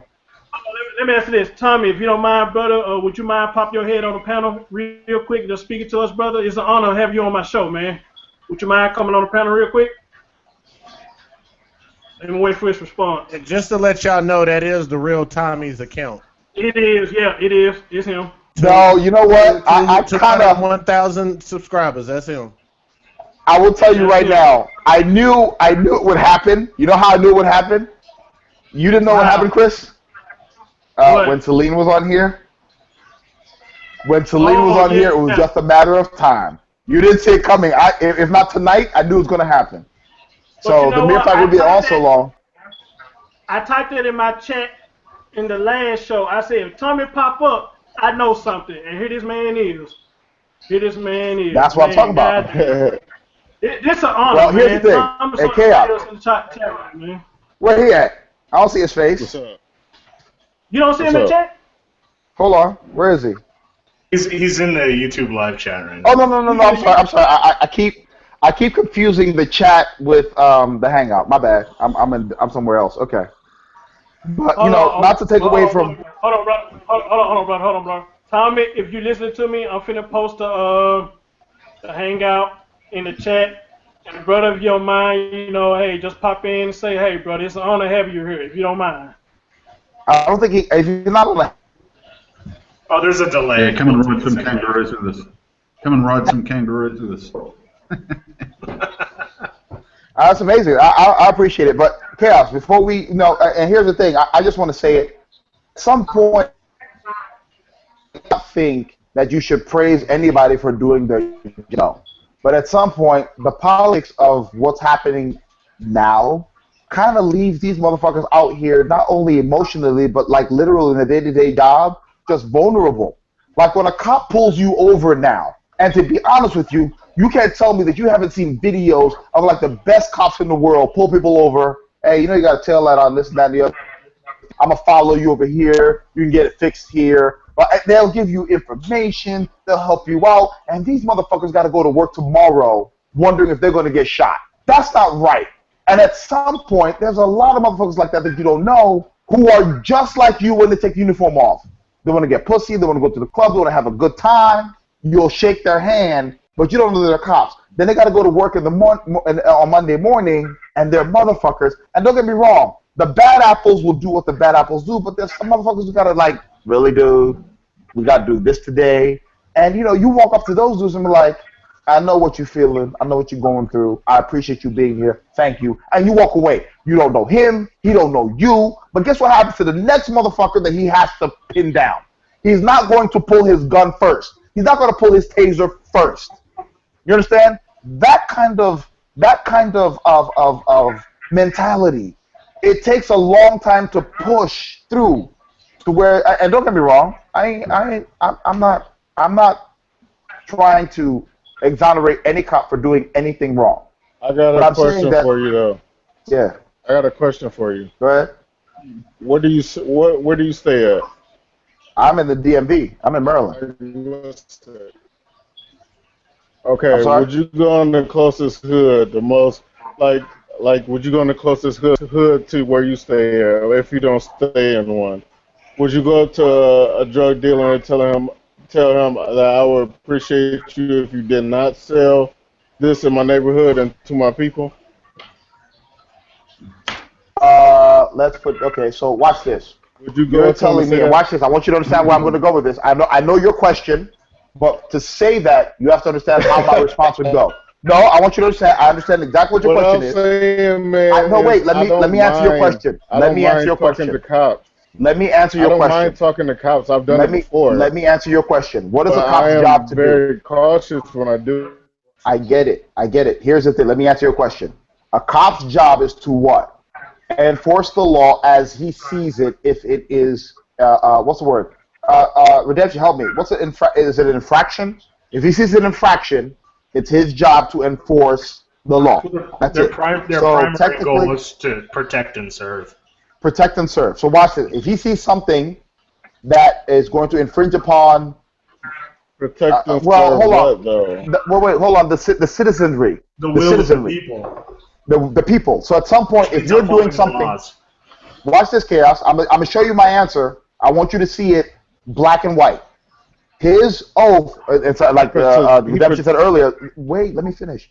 A lot of guys take oaths, some don't, but the idea is they protect the citizenry, right, against whatever moral decay or whatever is out there. So if they see it, theirs is not the job of judge and jury. If you're doing 65 in a 64, you broke the law. I don't give a shit if you think it's only 1 mile an hour difference. You broke the law. His job is to give you a ticket, and that's it. That's it. You go to My court, you talk thing to the is judge. they Wait, protect wait, let me they finish. Let me finish. You asked me about the drug dealer. Okay? What is the cop's okay. job? That was his job, to enforce the law. That's his job. What you're telling me right now is the equivalent of going to tell the cop, hey, guess what? I appreciate you doing your job, just don't do it here. Because the drug dealer's job is get what? To move that weight for a profit. You understand? I'm gonna give you something right now. Uh-huh. This is the kind of reality you got to deal with. You got to deal apples to apples. His job is to move weight for a profit, which is why, and I don't know the stats. Tommy does, and maybe he's here. Maybe he can. That's an insight. A lot of drug dealers have gone into weave because it's just as profitable as drugs, but with no what's it called, repercussions. But the idea of saying, nah, nigga, move and don't sell drugs in my neighborhood, you telling me to tell him your way of livelihood, I need you to pack that up. It's like telling a cop, sorry, don't enforce the law here. So guess what? If I go tell a cop, you're doing your job okay, yes. Now, if there is a drug dealer in my neighborhood who's dealing drugs, and he has some kind of standard. And listen, you may not agree with this, but I will say it anyway. Let's say this motherfucker sells, you're not 21 and can't show me ID. I ain't selling you shit, right? He don't sell the kids, whatever. Let the kids get an adult to come bring it to them, and that person gives it to him. But if he has some standard, I will walk up to that motherfucker and I will say thank you. If he has a standard, ain't no violence on my block, I'll walk up to him and say, thank you. I, I can't go to I hear what you're anybody. saying. You know what I'm saying? If you're doing I your hear what you're job, I can't say saying. don't do your I, job. You understand? So if I'm going to. I hear what you're saying.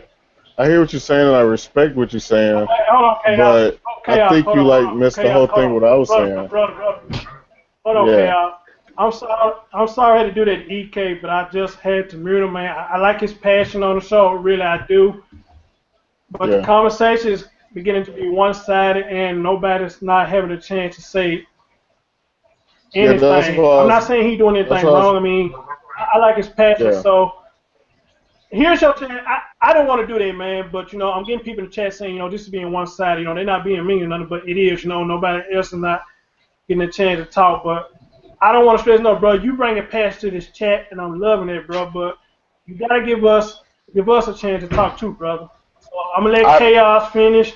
I'm gonna let Chaos finish, man, and I'm gonna go to Redemption. I'm gonna go to DJ if he want to say something, and I go to Omega if he want to say something. And if I got something to say, can I add something to Yeah, say? I lost my train of thought listening to you, so my bad. I lost my train of thought, brother. But I mean, you cool, man. I mean, you doing a good job, man. Just we need to give other people a chance to talk, brother, because you're being one-sided, man. So I'm let sorry. Omega I speak. did try to bring other people in because I was trying to get redemption in there. Like, okay, if I'm wrong, I see, what's his name? Omega. I see him in there, and it's like, I expected him to jump in. He muted his mic. You know what I'm saying? I want people to jump in because I don't know if I'm I'm here, wrong with that, man. and I I'm don't want to here. overtalk anybody. Yeah, I don't want to overtalk I'm anybody, but alive. I don't get All any right. reinforcement whether you agree with my point or not. Nobody said anything. I just believe that at some point, those little goddamn acts of kindness, okay, they will not go unpunished, but they go a I long haven't, way to changing, Hey, public guys, I opinion. haven't can I just, disagreed. can I jump in? Can I jump in for a sec? How Yeah. about you've made your point? You've Omega, made your Omega, Omega, point. hold on, Omega, hold on, brother, hold on, brother. KI's been trying to get out what he been trying to say for the longest. Let me give this brother a chance to say something that I happy pass it on to you, brother. I would happily pass it on to you. So Omega, I just whatever you wanted to trying to say, brother, say, go ahead. You got the floor. all right. I just wanted to say one thing real quick. I think he like misinterpreted everything I said because we've been like sitting up here and just beating this thing over the head. And the main thing is I respect. I'm hearing myself, bro. That's Yeah, me. man. All right. The main thing is I respect a cop's job. I always have. It's just those when you see something go wrong with a certain group of people, you're cautious about when you come in contact with those same group of people. So I respect what he was saying. I respect the cop's job. I don't mind shaking their hand when I see them, telling them how much of a good job they're doing, but I'm cautious when I approach them. That's it. Okay, That's okay. my point. Omega, go ahead, brother. You say you had something you want to say? Yeah, I mean, obviously, with the environment the way it is in America at the moment, I think some valid points have been raised here, and that is just articulating back to the police force that they're not alone, articulating back to them that they are appreciated will go a long way. They are in a very dubious position, and it's not a position I would like to be in. Obviously, we all are employed, and there's certain things we don't like about our jobs, and there are times when our jobs are harder. Redemption knows this better than all of us, probably, being a military veteran. But just a little bit of giving back from the community, a little bit of community camaraderie, really, really goes a long way. And it's like if you in Australia, it's interesting if it's some sort of disaster here in Australia, like a flood or something like that, the whole community automatically gets together in a single community effort to solve the issue. That's just the mentality here because we're generally isolated into communities. It's hard to get emergency services because we can be quite remote. So in this country, if we have an issue, we understand this whole idea of encouraging one another, letting other people know that we're there, that we're supporting them. So I think in short, some good points have been raised by Keem and just feeding back to police officers. We as individuals can choose how we want to approach this situation, and we as individuals only have the power to affect this situation as individuals. So, doing whatever we can as individuals is doing our part and, encouraging others to do the same, you know. We can always carry on about other people and what other people are doing, but I like the precedent he set. He said, go up to a police officer, tell him that you appreciate his service, tell him what you truly think, and feed that back. And I think there should be more of that in America today. I think there should be more of this actual taking accountability as individuals, and I think that's what I hate about a lot of the Black Lives Matter movement and a lot of other extreme movements is they compartmentalise entire races and in groups of people and they paint them with a certain mentality. And the only way you can break that ideology or that thought process is by doing the opposite, by going out there. There's a right-wing politician here in Australia, and she went to a large black event here in the country this week, and she went there to try and show people that she's not a racist. She wanted to go there and just try and create a dialogue between herself and the Aboriginal community, and as soon as she got there, she was shouted down, she was abused because of this perception that people have. So it's about us breaking perceptions. We have to break perceptions, and I appreciate these channels and these discussions, because stereotypical perceptions, that's what we're doing here.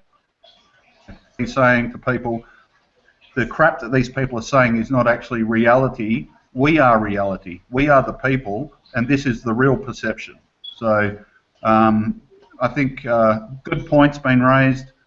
I think we should all just take turns and in the debate and just all add to it. But, yeah, that's where I'm at. I think that's very, very valid. The points have been raised. Right. And the thing is, the reason I really just let him go on long as he did, because I like the passion he's bringing, and I'm actually hearing what he's saying, but I wanted to keep my mouth. You got other people on the panel, they may want to say something too. But don't get me wrong, though. The passion, I'm loving it, EK. Next time you come on, I hope you have that same energy, brother. Believe me, that's me. I will say it. That's it. I just want, but I try to bring people on because I don't know you guys, but I do know your mindset. So at some point, and I will tell you this, in my personal life now, I've had to come up against some of my friends, and they are doing things, and I'm like, wait, this is where I stand. You shouldn't do this. And then I stop and I say, wait, am I going above board here? Am I going too far in saying you shouldn't? So I ask around, Chris, what do you think I should do? Chaos. Was I wrong in saying that? Redemption. Did I come off too brash? Omega. Really, what would you have done in my position? And a lot of times, they're like, no, you didn't. But a lot of times, you have to understand, most people don't consider everything the way you did. So when you come to them at first and you say that, they don't look at the big picture. And so you need at some point to kind of break it down a little bit. I'm like, okay. And I get it. So I didn't want to overtalk everybody, and I'm apologizing right now if I did. But at some point, I don't expect you. Huh? Go ahead. Yeah, thank you, brother. And I'm glad you mentioned it. You know what I'm saying? Nothing. I mean, I'm saying, bro, we're not saying you're doing nothing wrong. I mean, you coming on the knowledge. I mean, you are being respectful. But you got a lot of people that want to speak. Like I said, the people in the chat, just like, hey, it's getting one sided, so everybody needs to speak, and they're absolutely right. I even want to say something, but it just slipped my mind. I don't even know what the hell to say now, so shit. But anyway, though. Let me give DJ something to say, man, if you want to say something. You got the floor, brother. Oh, my whole thing, I just wanted to just open it up for everybody else, because like I say, I mean, it looks like we have some other people that jumped in the chat here.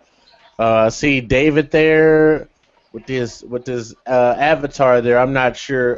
Yeah, that's my man. That's my man DK. That's my man DK, David Kelly. Oh, okay. I'm actually surprised he on.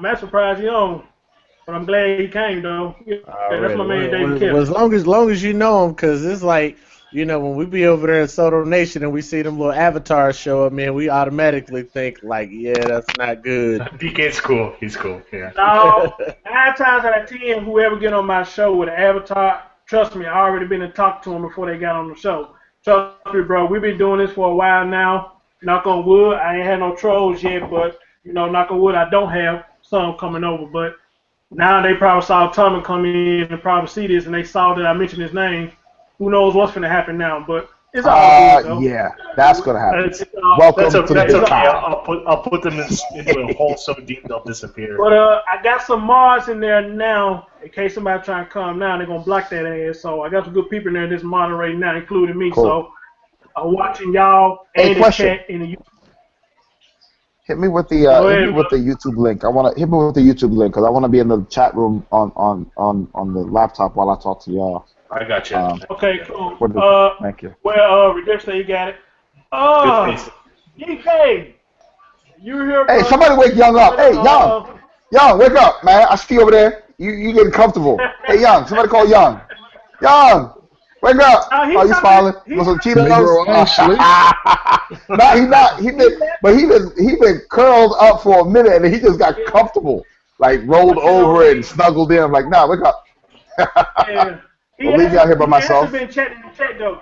He's actually been chatting in the Oh, chat though, okay. so he ain't sleep yet. Oh, He okay. ain't sleep yet. Yeah, I need to. DK, brother, I'm glad you win. I don't know how much of this you caught, man. You like coming in at the ass end, brother. So, we on the study about cops, and it stemmed from the incident that happened in Minnesota. So, you been talking about cops real hard lately. So, give your input, brother. I only came in when I guess Sean was talking. I agree with what he said. You know, you have to look at the other side too. When you have 3 cops that were, or I don't even know if it's still 3, they were killed in Baton Rouge today. It's like I said it's like I said earlier. These incidents are only going to make police more jumpy and trigger happy. So it's not helping anybody out. As far as anything else is concerned with police, I just try not to deal with them as much as I can. You know, if you don't cause them trouble, you generally aren't going to have trouble. People have to remember that police are human beings too, and sometimes they don't make the most rational decisions. Everybody looks at them like they're supposed to do everything perfectly. It doesn't happen. Mm-hmm. Everybody here does something, either employed or go to school or whatever. You don't do it perfectly, and Mistakes people need are to stop fine. looking at police like this isn't RoboCop.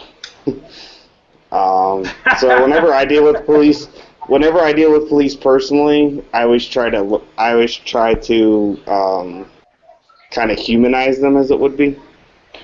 I never just look at the badge or whatever. And if you just talk to police like I do, because I have told you guys I have friends that are cops, and frankly, some of them don't even know why they're doing it anymore. So I got friends and family that's cops too. yeah, they don't know why they're doing it, because you know, even when they're trying to help somebody, all they're doing is getting shit on all the time. So you're Right. by doing what people are doing, you're causing the good cops not to want to do it. So the bad cops don't really even care. So that's what we got to look at. You got to look at the bad cop. You got to look at the good cops. DK, did you ever take a look at that link that I sent you earlier about the guy posted got pulled over for a seatbelt from the cop, and he was just talking mad shit to him? Did you see that link? I did look at it. Yeah, but there's a lot of and this thing. I look at, and here's the thing. I don't watch this. I don't really condone that, but at some point I've seen a lot of them where, what was he doing? He's driving without a seatbelt. Is it a seatbelt on his state? Yes, there is. You don't like this motherfucker cop? Yes, you don't. But guess what happened? You fucked wrong. If he came into your hood wrong, I can understand you being that way. Don't. It's kind of like I said earlier. If you're doing 66 and a 65, you're wrong. Don't get mad at him. Now, if you're doing 64 in a 65, he's wrong. But guess what? This is not the court of decision. Let him do his job. You get your ticket. You go home. A lot of times I've seen, and don't get me wrong, if you look at a lot of you send me that video, but I can send you a lot more. There are some where cop does something wrong, and he's educated by the person he's talking to. Anybody wants to look this up? There's a couple of white guys that did a 2-part experiment. They walked down the street in an open carry state with AR-15s. Cop walked up to him. Why are you doing this? You're exercising your right. I understand that.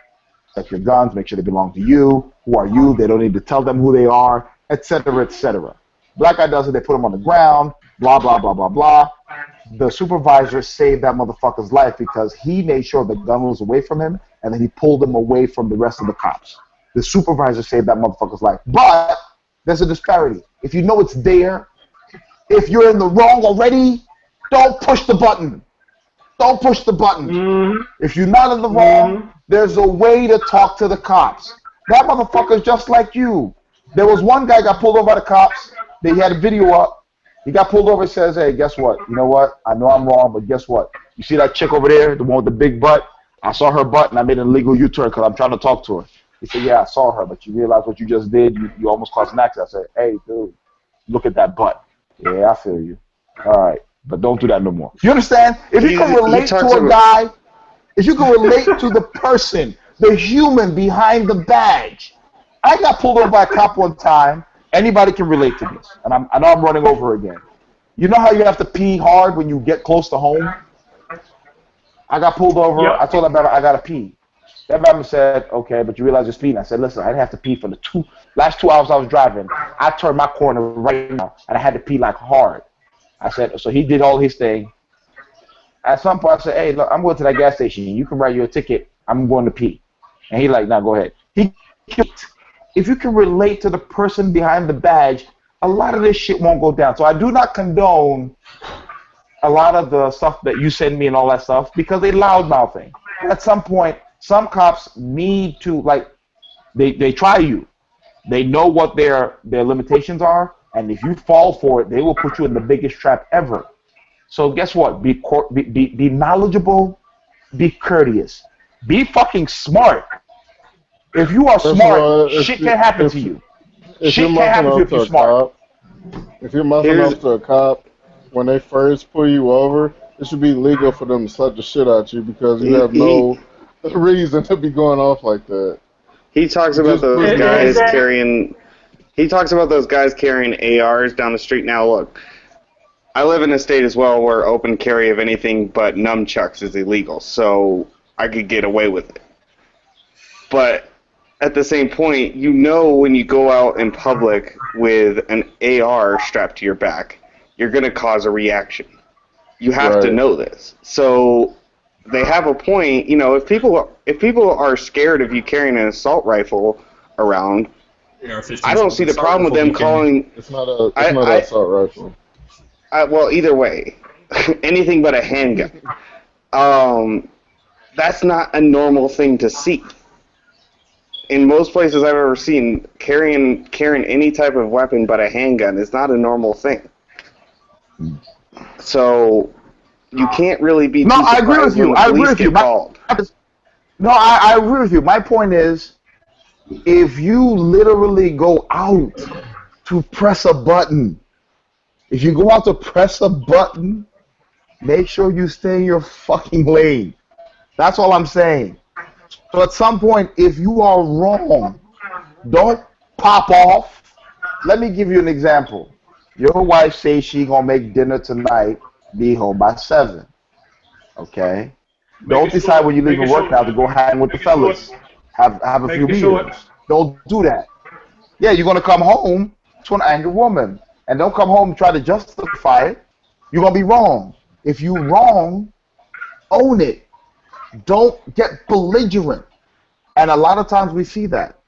The belligerence a lot of times outweighs the belligerence a lot of times outweighs the interaction. And most cops have, watch this. Any one of us ever been pulled over. The cop was pulling you over right now. He wished you had stayed under the speed limit. He wished that you had your registration. He wished that bulb wasn't out. He wished you didn't run that stop sign because he could just eat his donuts and sit there on the clock. But you listen to this, okay? Listen to this, okay? I talked to several police who are literally. I'm hearing myself. Oh no, that's all. That's Chris. That's you. You got it loud. So you. Okay, my bad. Turn him down. Yeah. The feedback. I've talked to a few police, and most of the time, it depends on the county. Most of the time, but in the state I used to live with is Texas, and in the county I lived, whenever I had to deal with the police, I would talk to them like they were people and ask them, hey, do you guys really want to take somebody to jail? And they're like, hell no, that's too much paperwork and that's too much time. We'd much rather not take you to fucking jail. They don't want. So basically what I'm saying is, and this isn't representative of all police, but in at least that city, the police didn't want to do it, even if it was for the reasons that they said, where they didn't want to do the paperwork, that proved they're not looking to take you to jail. If you do something wrong, as he said, own it. I've told you guys before. I've done stupid shit. I ended up in jail where I live currently. I owned it. I didn't fight the police right there on the street. I've been stupid. There's no point in this. So you go to jail, you take your licks, you get out, or whenever the hell you get out. I was lucky I got out after about a day. And you move on with it. You know, you don't sit there and try to fight the police as they're doing their damn job. If they did something wrong, that'll come out later. But that's all I really got to say. Here's my thing. Thank you, DK. Now that's what I'm talking about. What you just did at the end. That's all I gotta say. Give a person next time. Look, give the next person a chance to talk. Here's my thing, and I'm going by the link that I sent you earlier. That dude was a complete jackass and an idiot. You got pulled up for something the cop said you did wrong, and you got your boys in the back popping off at the mouth like that. Popping off at the mouth like that.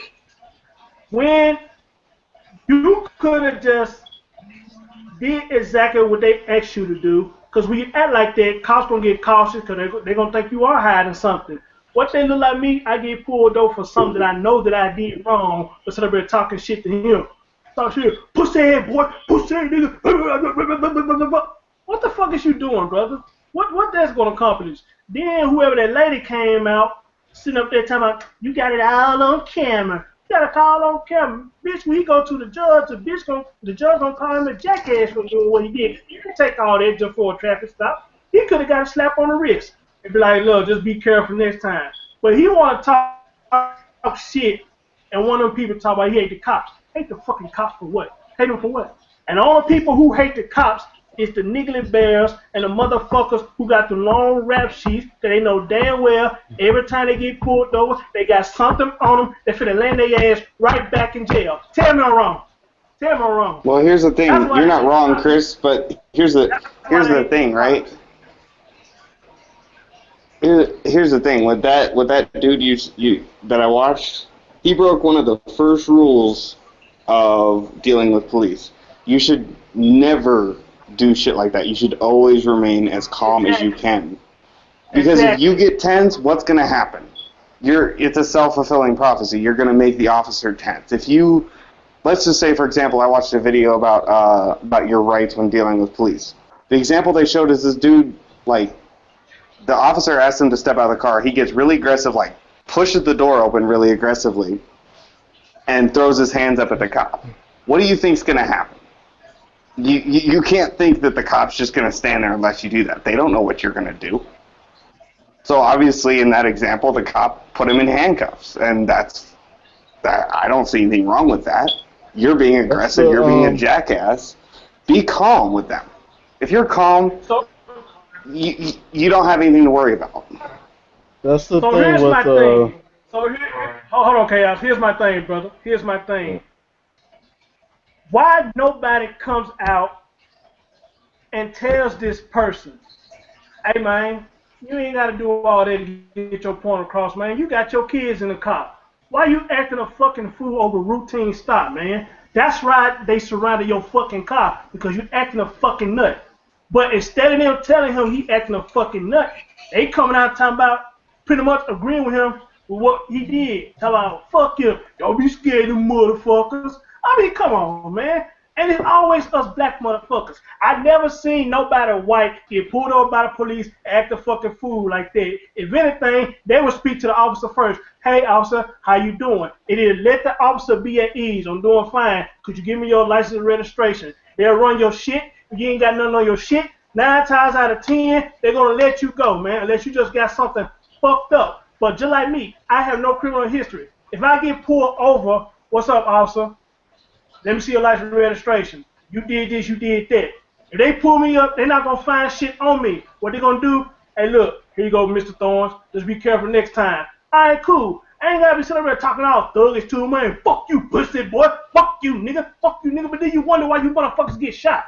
You wonder why you get shot. And if you hadn't got shot, I would have had no fucking remorse. Not to kill him though, but wound him. I would have had no fucking remorse if you had shot him.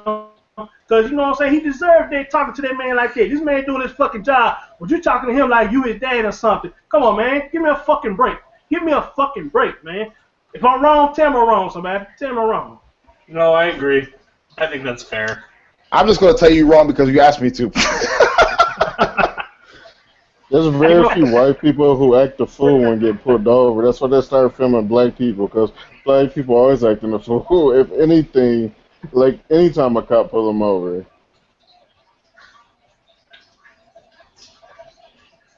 Let me hear what Jay got to say about that. You just heard me what I said, Jay, man. You know what I'm saying? Anything you want to add on, or you disagree with what I said, or what, brother?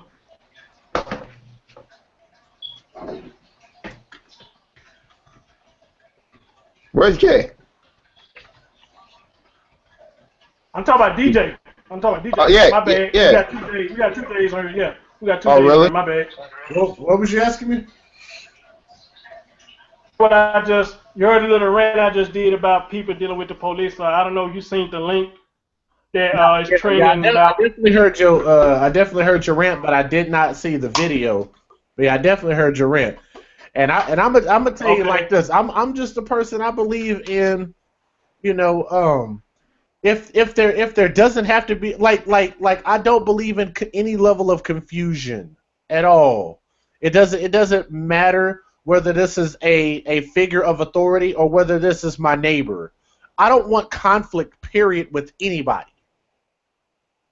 So I'm in agreement with the fact that, you know, if it doesn't have to be elevated or even de-escalation, you know, because I used to actually work in customer service, so regardless of what's going on bad in somebody else's day, I always took it as my job to de-escalate the situation. I'm not going to cause de-escalation or add any more gas to the fire. So that's kind of my my input on what you said.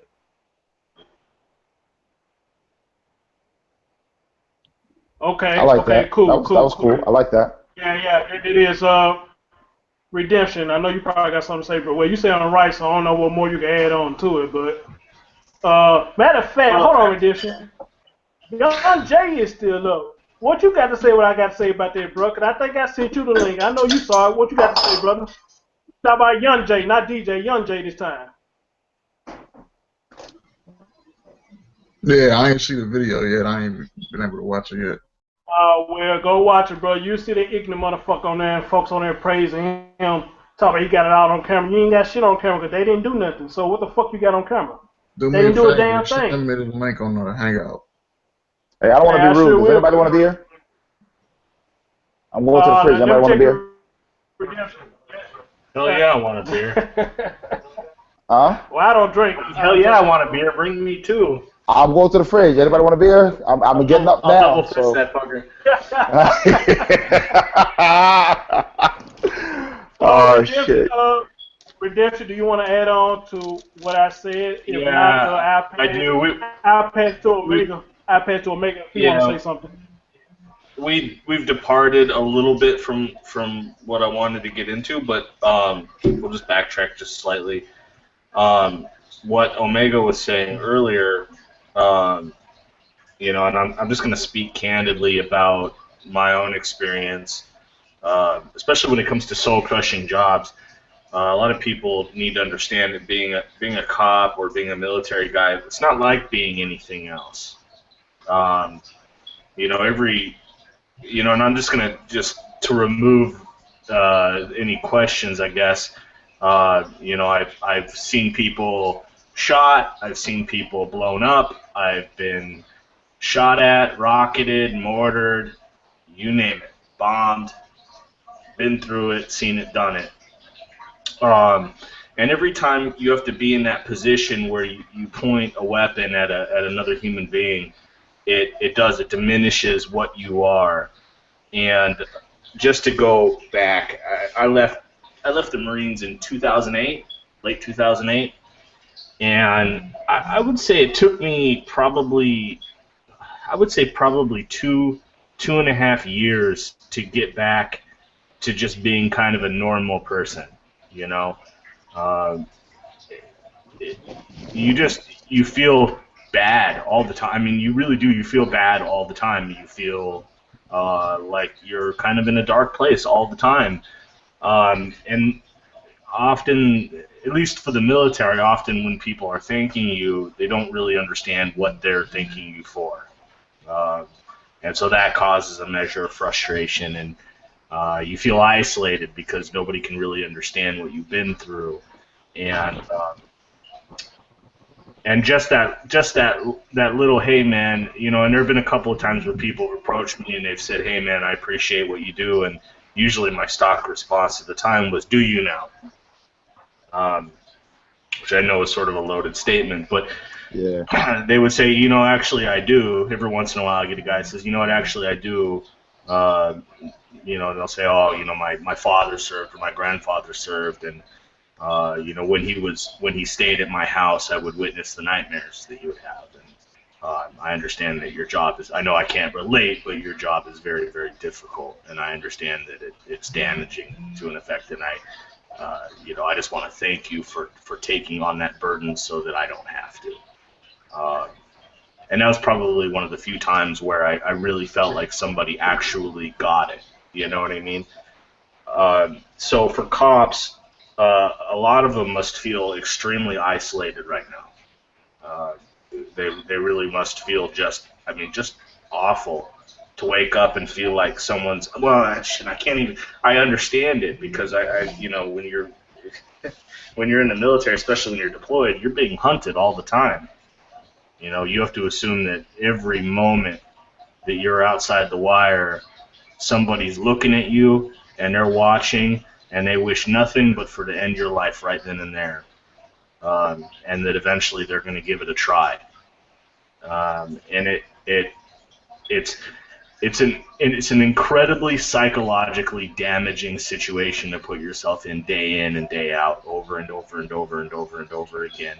And every time I shot at a person, every time I aim my rifle at a person, I can tell you what all of those people look like. I remember their faces, and people don't grasp that. They don't live in that world. They live in the world of their 9 to 5. Their biggest problem is whether or not they're going to have enough money to take their wife out to a movie this weekend. They just don't grasp that. And at least in the case of most police officers, and in the case of probably the vast majority of military men, we're in a way, I think, deeply grateful that most people don't have to live like that. So I do agree that a little bit of, I guess, compassion for the gravity of the job that they have to do is certainly in order. What turtle being dumbass? Yeah. Anyway, so all I can say, and I want to jump into one small story, and then I'm probably going to be quiet for a while. But back in, I want to say it was late 2005, and I've never ever told this publicly, and I've told very, very few people. Shut up, Omega. I told very few people, even privately, but back in late, I want to say it was late 2005. We were on our way up to a base in the northern sector of Iraq, and because of a bunch of circumstances, we were pinned down inside of a hostile town. And while that was going on, I was a bit distracted taking care of other things, and I looked up just in time to see a young child running at me. Now, when you're dealing with militants and extremists, like jihadists or like the Viet Cong, it's very common practice to hand a hand grenade or a bomb to a young child and tell them, you need to go over there and blow these people up or we'll kill your whole family. But then on the flip side, that kid could have also been running at my vehicle to get a candy bar or a bottle of water, which was also very common, especially water. Clean water is a big deal over there. And I ended up getting into what was a 15-minute face-to-face interaction where I was aimed in with a loaded Condition 1 rifle at a 12-year-old kid. And I can tell you, of the 8.5 pounds of trigger pull it takes to break an M16A2 loose, he was probably about 1.5 pounds of finger pressure away from being dead. That kid was well within my kill zone. The SOP stated I should have killed him. I made a choice not to, and I got in trouble for it, I might add. Because as far as the military was concerned, I put myself and other people at jeopardy by not pulling the trigger at that time. I made a judgment call. I made a judgment call I could live with. I also could have very easily died. Other people could have also very easily died as the result of that judgment call had it been wrong. And when you start talking about that, you start talking about the real gravity of what cops have to deal with day to day, the real gravity of what military guys have to deal with day to day. And I stand by the decision I make. I'm happy I made it that way. It's a decision I could live with.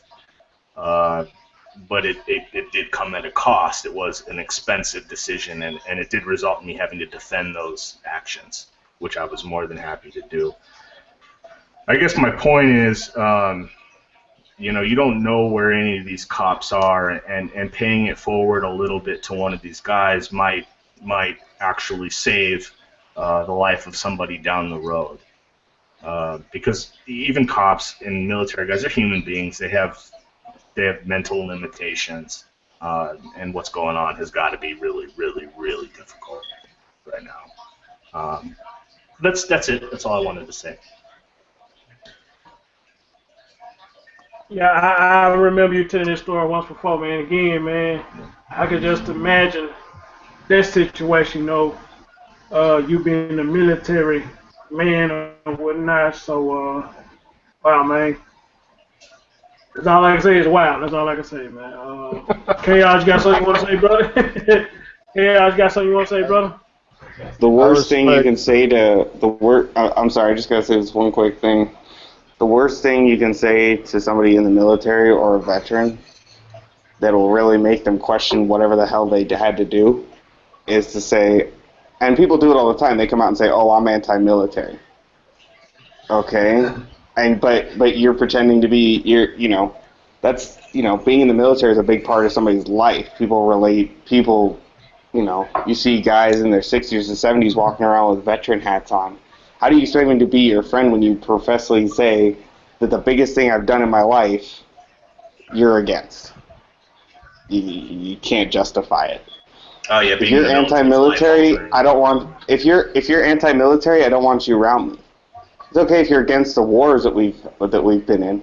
Don't say you're against all military, because then I'm just going to be like, well, then I don't have anything to say anymore. So, and I'm that's just a personal opinion. I don't speak for everybody. But I won't deal with you after that. You speak for me, brother. I'm with you. I saw a guy pull up on a highway in the US, and there was these socialist leftist scum there burning the American flag. And this guy obviously has got veterans in his family. He was a war vet, and he just pulled up his car on a packed frickin' highway, and he just walked over there and he said, "You realise, people have died in defence of that flag. They've died in defence of this country, and you just completely dishonour them." And I think when you hear stories like redemptions, and there are countless other stories. I lost a lot of family to war during the World War II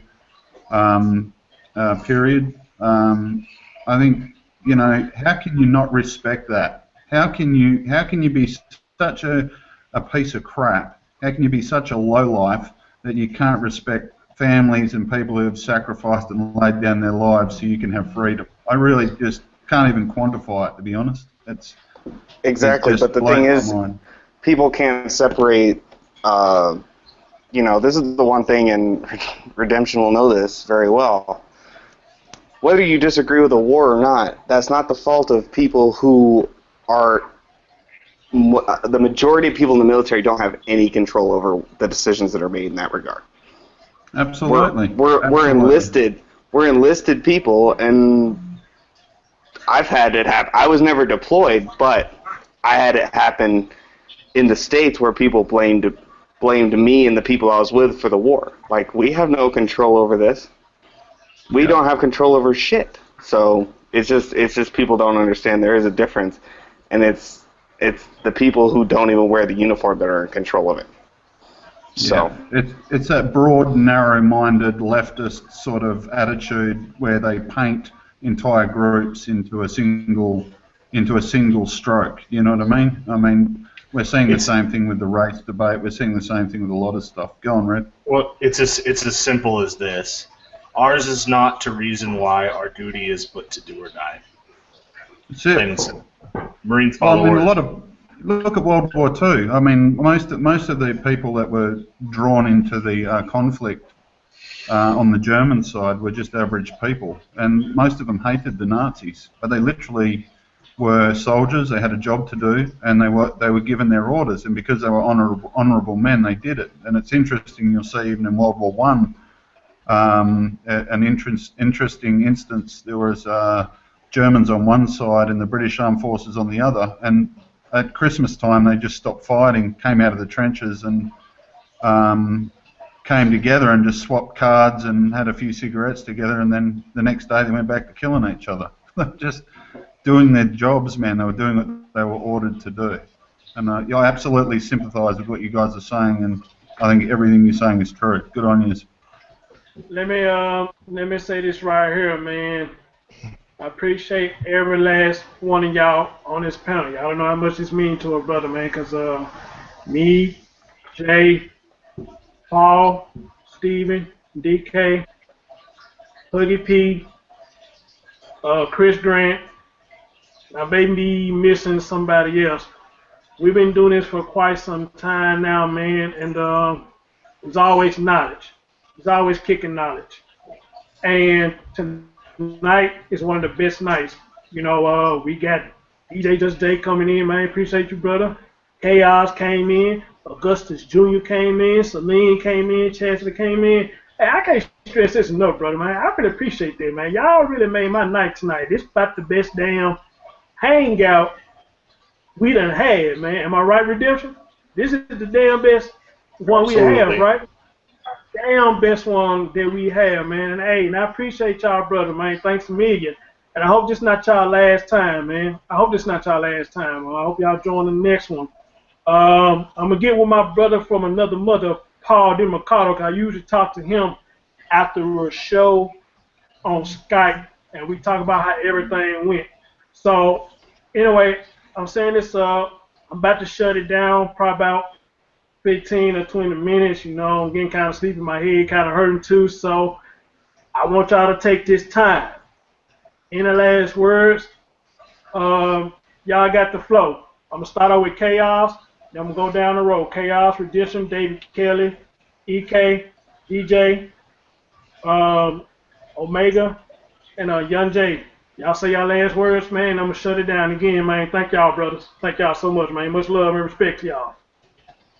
All right, just to say real quick, I respect what Redemption said. I love hearing military guys tell their stories because they usually so Me real too. with it, and Me they too. let you know, yeah, they let you know what's going on.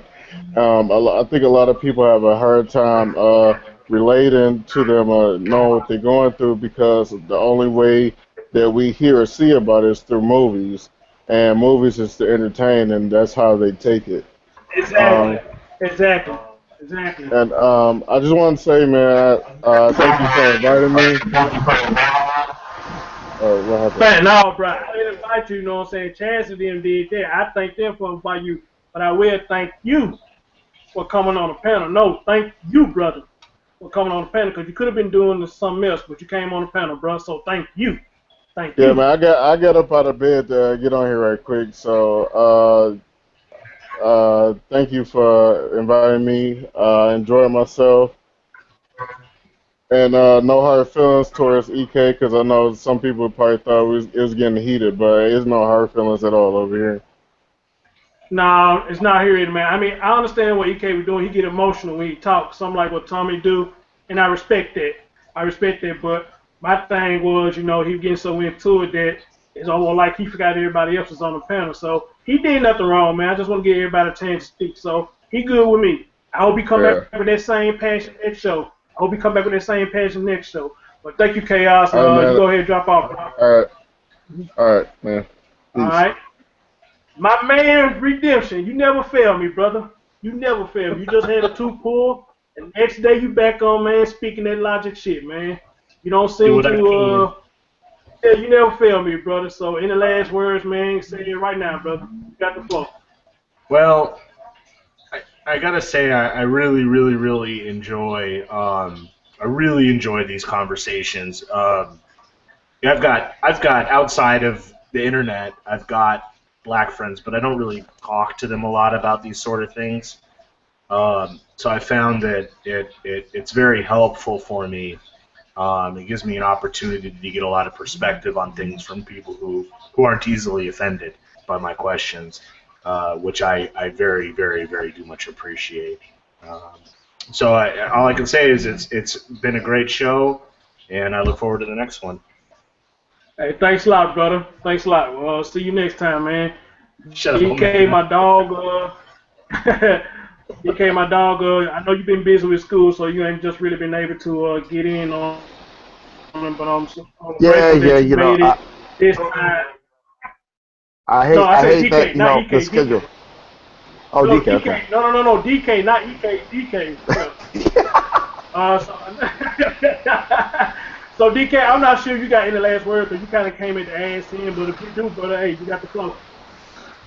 I came in on the end of it, but yeah, I appreciate the group that is generally here and the fact that nobody really gets easily offended by things.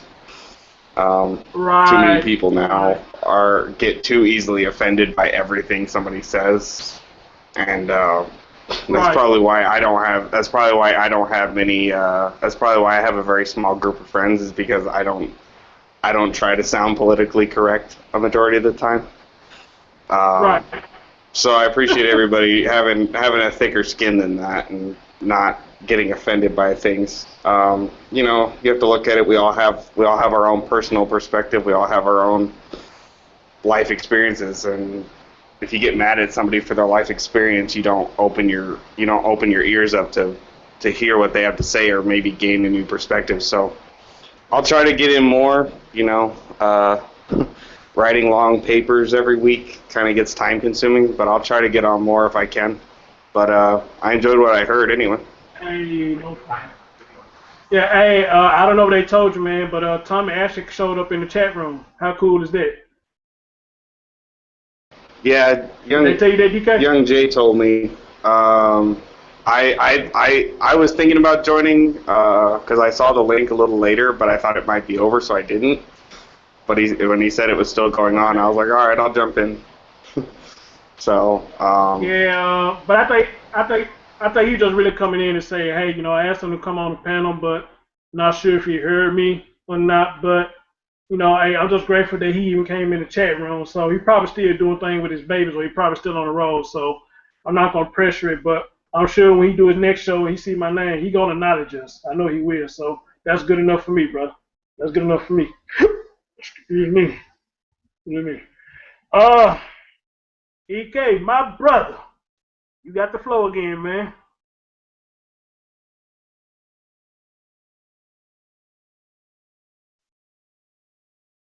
EK, okay, EK, it's your turn now. Yeah, I'm sorry. I had my mic muted. right, EK. I'm talking, and I'm like, Okay. why did nobody hear me? Okay. Um. Chaos left. I was trying to hit him up. But no, I probably need to tone that passion down a little bit. I think at some point I can still make my point made Just a notch. without Just a just a notch. notch. Just a notch.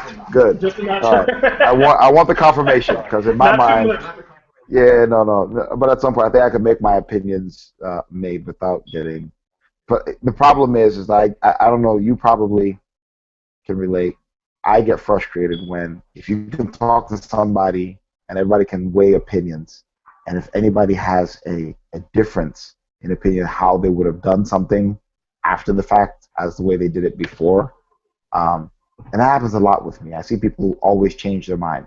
Did I do this right? Did I do this right? And it's like, wait, what stopped you from thinking about that before? Thinking stopped you from thinking about that before. So having the conversation about thinking usually when I talk to people about it, they get mad. I'm like, really, why do we do this? So I apologize to everybody in the hangout, everybody in the chat room. Um, if I seem to wax verbose, I apologize. But when people say, "Do you fear death?" I don't. I fear loss of life. And lately, we've seen a lot of loss of life, regardless of how it was lost. Um, I feel that at some point, if there could have been anything that anybody could have done to change it, we can talk about it. Hindsight 2020. Why didn't we talk about it before? We're doing that now. We're talking about what you do if you get pulled over, how cops are, whatever the Mm-hmm. case may be. You know what I'm saying? Why didn't Mm-hmm. any one of these people have that conversation? We're having this conversation after they're gone. They don't have the benefit of hearing this. And Mm-hmm. little parts of what I talk about. Omega was like, yeah, that probably would work, and even Redemption. It's like, I know what it is. Watch this. Anybody here, anybody listening, anybody watching later, some random person walks up to you and says, you know what? Fuck it. I don't know what you did today. Your lunch is on me. Good job. And walks away. You be like, what the fuck just happened? You know what I'm saying? What just happened? And at some point, random person does that to you. You look like a good person. You could be an asshole. But right now, to me, you're a good person. Here you go. An asshole would think, okay, I'm not going to be an asshole for the next 24 hours.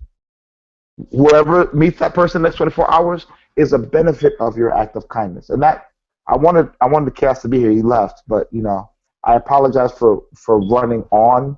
But that's what I was trying to say. That you don't see you don't see the actual impact of your action. You will never see it.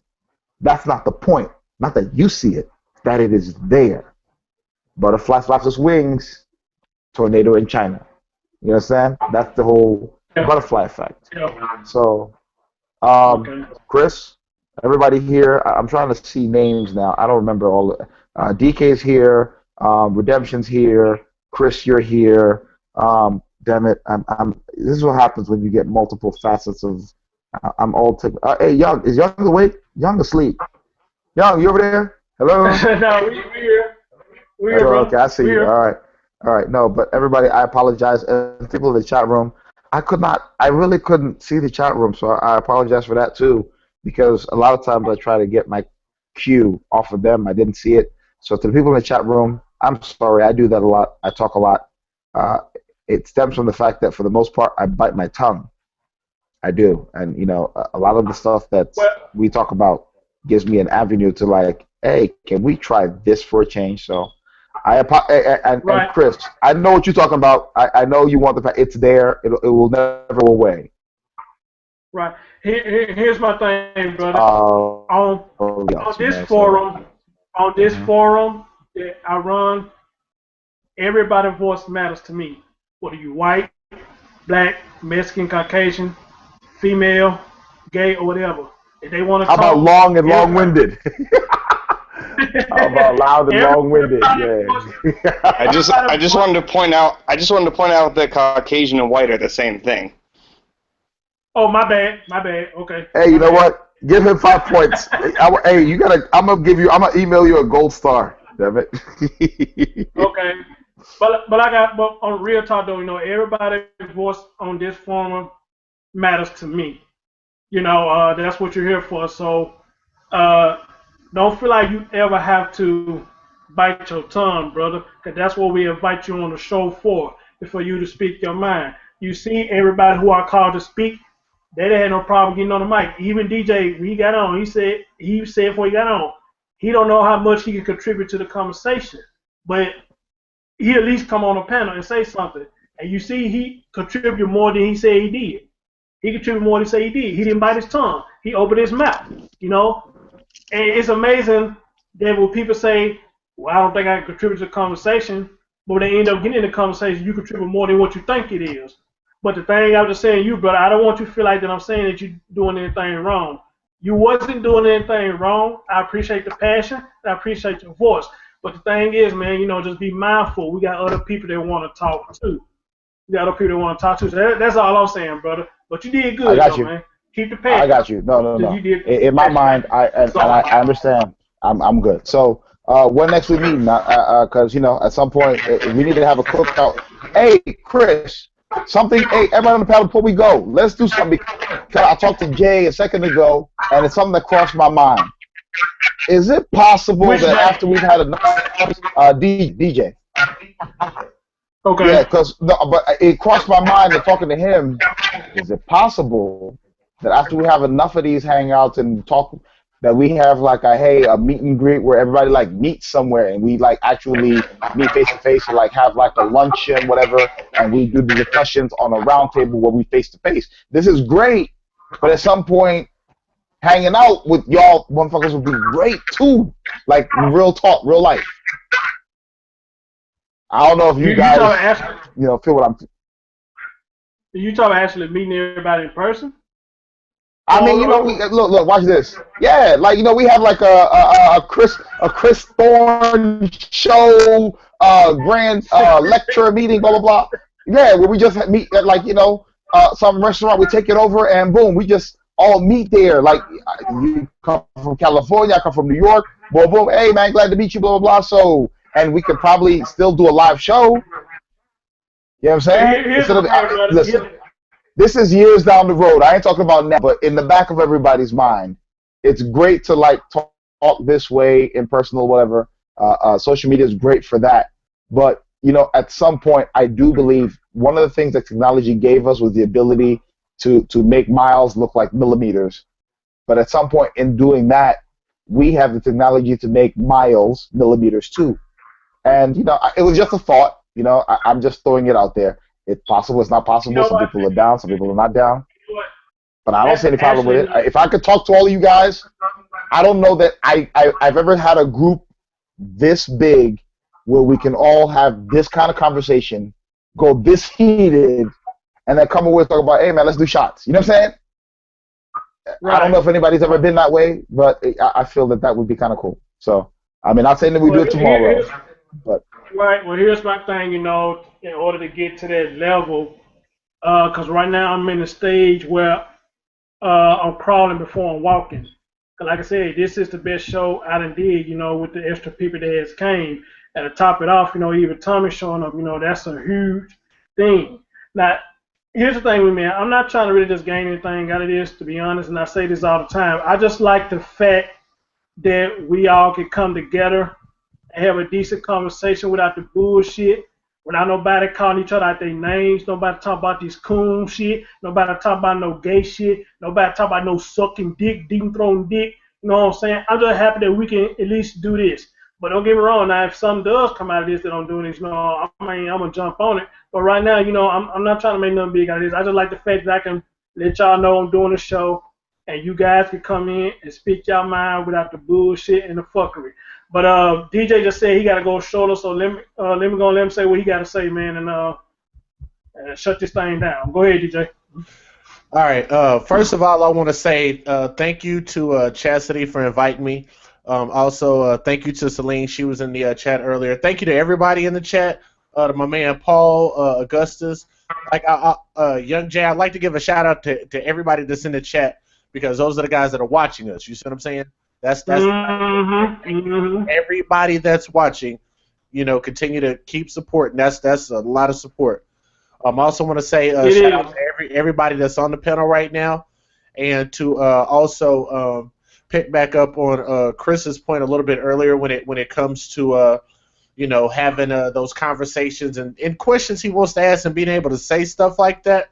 Like I say, man, I feel like at the end of the day, it has to become a human standard where we all have to be able to be honest with each other, ask questions, make statements, and be able to gather answers without people being offended. That's the way real men handle business. You understand what I'm saying? Exactly. So all you have to understand that this whole racial divide and classification, all of this stuff did not come from us. This came from the government that we've hired. You understand? So we need to understand and look at each other as we have more alike than we do different. So let's have those open conversations, and that's why I don't get offended by much of Right. anything. It's not because I'm around a lot of white people or because I'm around a lot of Mexican people. It's because I understand you have a question, I might have an answer for you. That's some human shit. Exactly. You understand? Exactly. So, like I said, man, the only thing that I want to say to end this whole thing is just like I say, everybody needs to realize that we need to come together because unified we will stand, divided we'll fall. Mark my motherfucking Thank word. you. Y'all better come Thank you. together because shit is getting ignorant in the media. Y'all can see it. It's getting real out here. That's merely a picture of what could happen if we don't unify. So that's what I'm saying. Kill that bullshit. Let's come together. I fuck with everybody. Everybody. We good, baby. That's all I got to say. Hey, Also, much Teenage love to you, Mutant folks. Turtles kicks ass. Much love to you, man. Much I am love to you, EK, Jay. and I That's approve this message. Yeah, that's a kick-ass closeout, brother. Hey, love you for that, bro. Love you for that, man. You make sure you come to my next one, brother, for sure. Yes, sir. And thank you guys so much for the invite, man. I definitely appreciate it. No problem, Jay. Oh, Thank yeah. you, brother. Come back again. Thank you so much. Please come back again, brother. I think you got my email and add me on Google Plus, man. I will. I'm doing it now. Okay, cool. My man Omega, this is your first time, brother, and I think you kind of turned things around a little bit with your point of views, and I guess you got a little history about U.S. versus your side of town, but you was able to give input on both sides of the narratives or whatnot. So thank you for joining, brother, and hopefully you will come to the next one if you got time. But if you got something to say, brother, this your time to say your last little words, man, before I shut it down. Yeah. No, I appreciate it, and I think it's good. I'm actually enjoying learning about the African American and white culture of America. I've learned a lot from Redemption, but I'm actually really interested in some of the historical background and just how that's affected the modern day life in America. And hearing it from a black perspective is something I haven't had much of before. But I think too, what encourages me, especially about the last things that were just said, it's about a higher ideal, and if we can come together and rationally debate issues without all the race baiting, without all the bias ideologies, without the small-minded name calling, we can actually have a really, really productive conversation. And there's an old saying, and that is with all the vastness of bad ideas out there, the only way to get rid of bad ideas is to talk about it and come to the understanding that it is a bad idea. And if we come at it with logic, if we come at it without bias, and we just examine the ideologies, we can do that. And I think this is really, again, and I'll just finish with this. Again, we need a higher ideal. I think that what we're really seeing tonight, and what we're all understanding, is leftist and progressive socialism is cancer. That's what I've heard all night. That's what I'm finding ringing through with all the conversations. It seems every negative group we've touched on, every radical group we've touched on, bar Islam, is been a radical leftist, socialist, progressive movement. And what's happening within society is we're waking up to the fact that leftist socialism is maybe good for some people because it meets their ends. They may get change, but the overarching effect of leftist socialism on societies as a whole is absolutely devastating. And we can see that in Sweden. We can see that in a lot of countries where leftist socialism has really taken over, and we're seeing it being used by Black Lives Matter. We're seeing it used by the LGBTI. We're seeing it used by lots of groups in a manner which is detrimental for all of society. So I'm enjoying it. I'll definitely be back. And thank you very much for allowing me to get on and talk. Please do. And matter of fact, let me jump real quick. I need to thank Redemption for introducing me to you, brother. I told them before I even did this show, I want everybody to hear you, and they did, and I think everybody like you, and they like your philosophy and your analogy or whatever you want to call it that you were speaking. I'm mind blown about the difference between us over here and your laws over there. And I know you kept bringing up feminism, so maybe the next show I will give you the flow and let you speak your mind on it, on your thoughts on that. But I want to thank Redemption, for introducing me and you, brother. And yes, please come back. Please come back, brother. And thank you, Redemption, Yep. again. Please come back. The pleasure is mine. Just so you know, Right. I'm going to have a YouTube channel up called Destroy Feminism, and I'll have the first video up by tomorrow. I'll send you a link to the video. Okay. You guys can watch that and critique it, and subscribe to my channel. You have to. You don't have a choice. You do the same. Yeah, you do the same for me, man. I like that. I will. I already have. Do the same. Already have. Oh, cool. Hey, cool. Omega, I'm gonna put you on my featured list so that you can be quickly found. Okay. All right, people, we down to the man of the hour. This is the man that really made this shit happen. If it weren't for him, this topic probably would have been about shit. Young Jay, this is all you, boy. You started this shit. Close us out, brother. You got some last word? This is all you, man. Wake your ass up.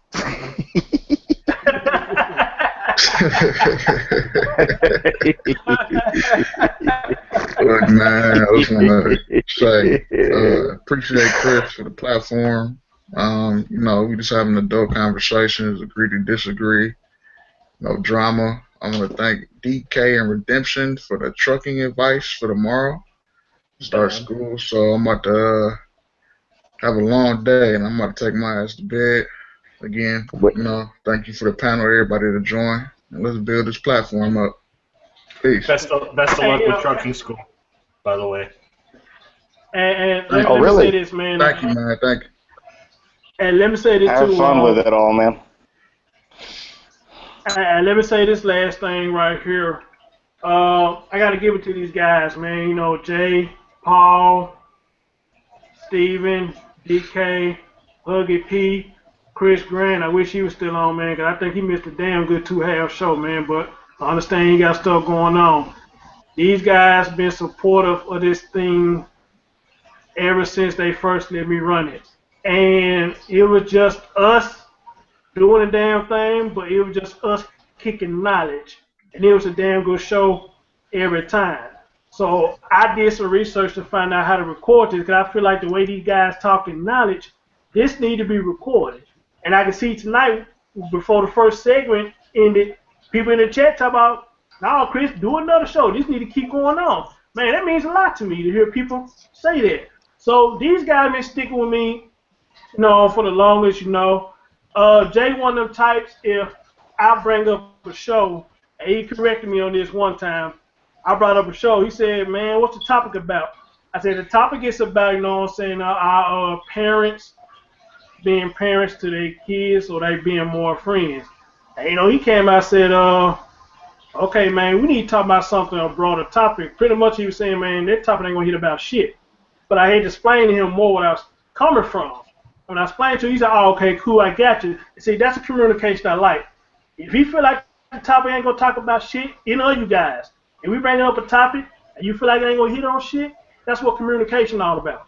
You know what I'm saying? So that's why I'm thinking this brother for that, because when we talked about the word coon, it instantly came to my mind. We need to talk about that word coon. Where is it coming from? What is the definition? Why do we attack people with it?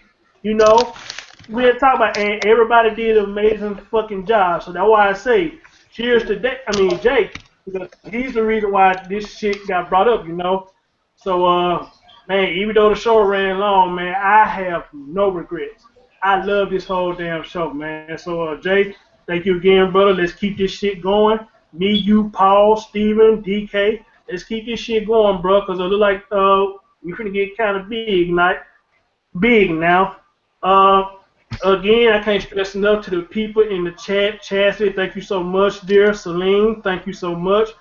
Augustus, thank you for coming. Chaos, thank you for coming. DJ Just J, thank you for coming, man. And big ups to Tommy for showing up, man. How cool is that, man?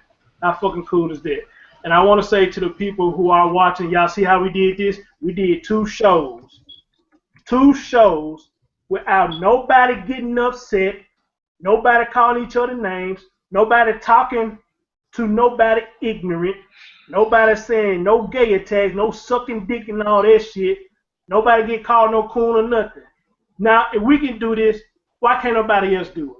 I'm just saying. But anyway, I'm thank y'all, outraged. brothers. But thank y'all, brothers, man. It's been a good show. And DK, matter of fact, let me shout you out now because I don't think when I get on Skype, I can shout you out because it's going to be like a one-on-one between me and Paul. But shouts out to DK, you know, as always, brother. Good luck on your paper if you ain't finished yet. Good luck to everything you're doing, brother. Matter of fact, good luck to all of y'all in y'all journeys, man. Wherever y'all got ahead, good luck to you. Jay, you say you finna start the trucking thing? Hey, I got your back, man. You got my support, brother. But other than that, I'm Chris Thorns. See y'all next show. Thank you. Peace. All right. Love y'all, man. Much respect. Love y'all. Talk to you later, man.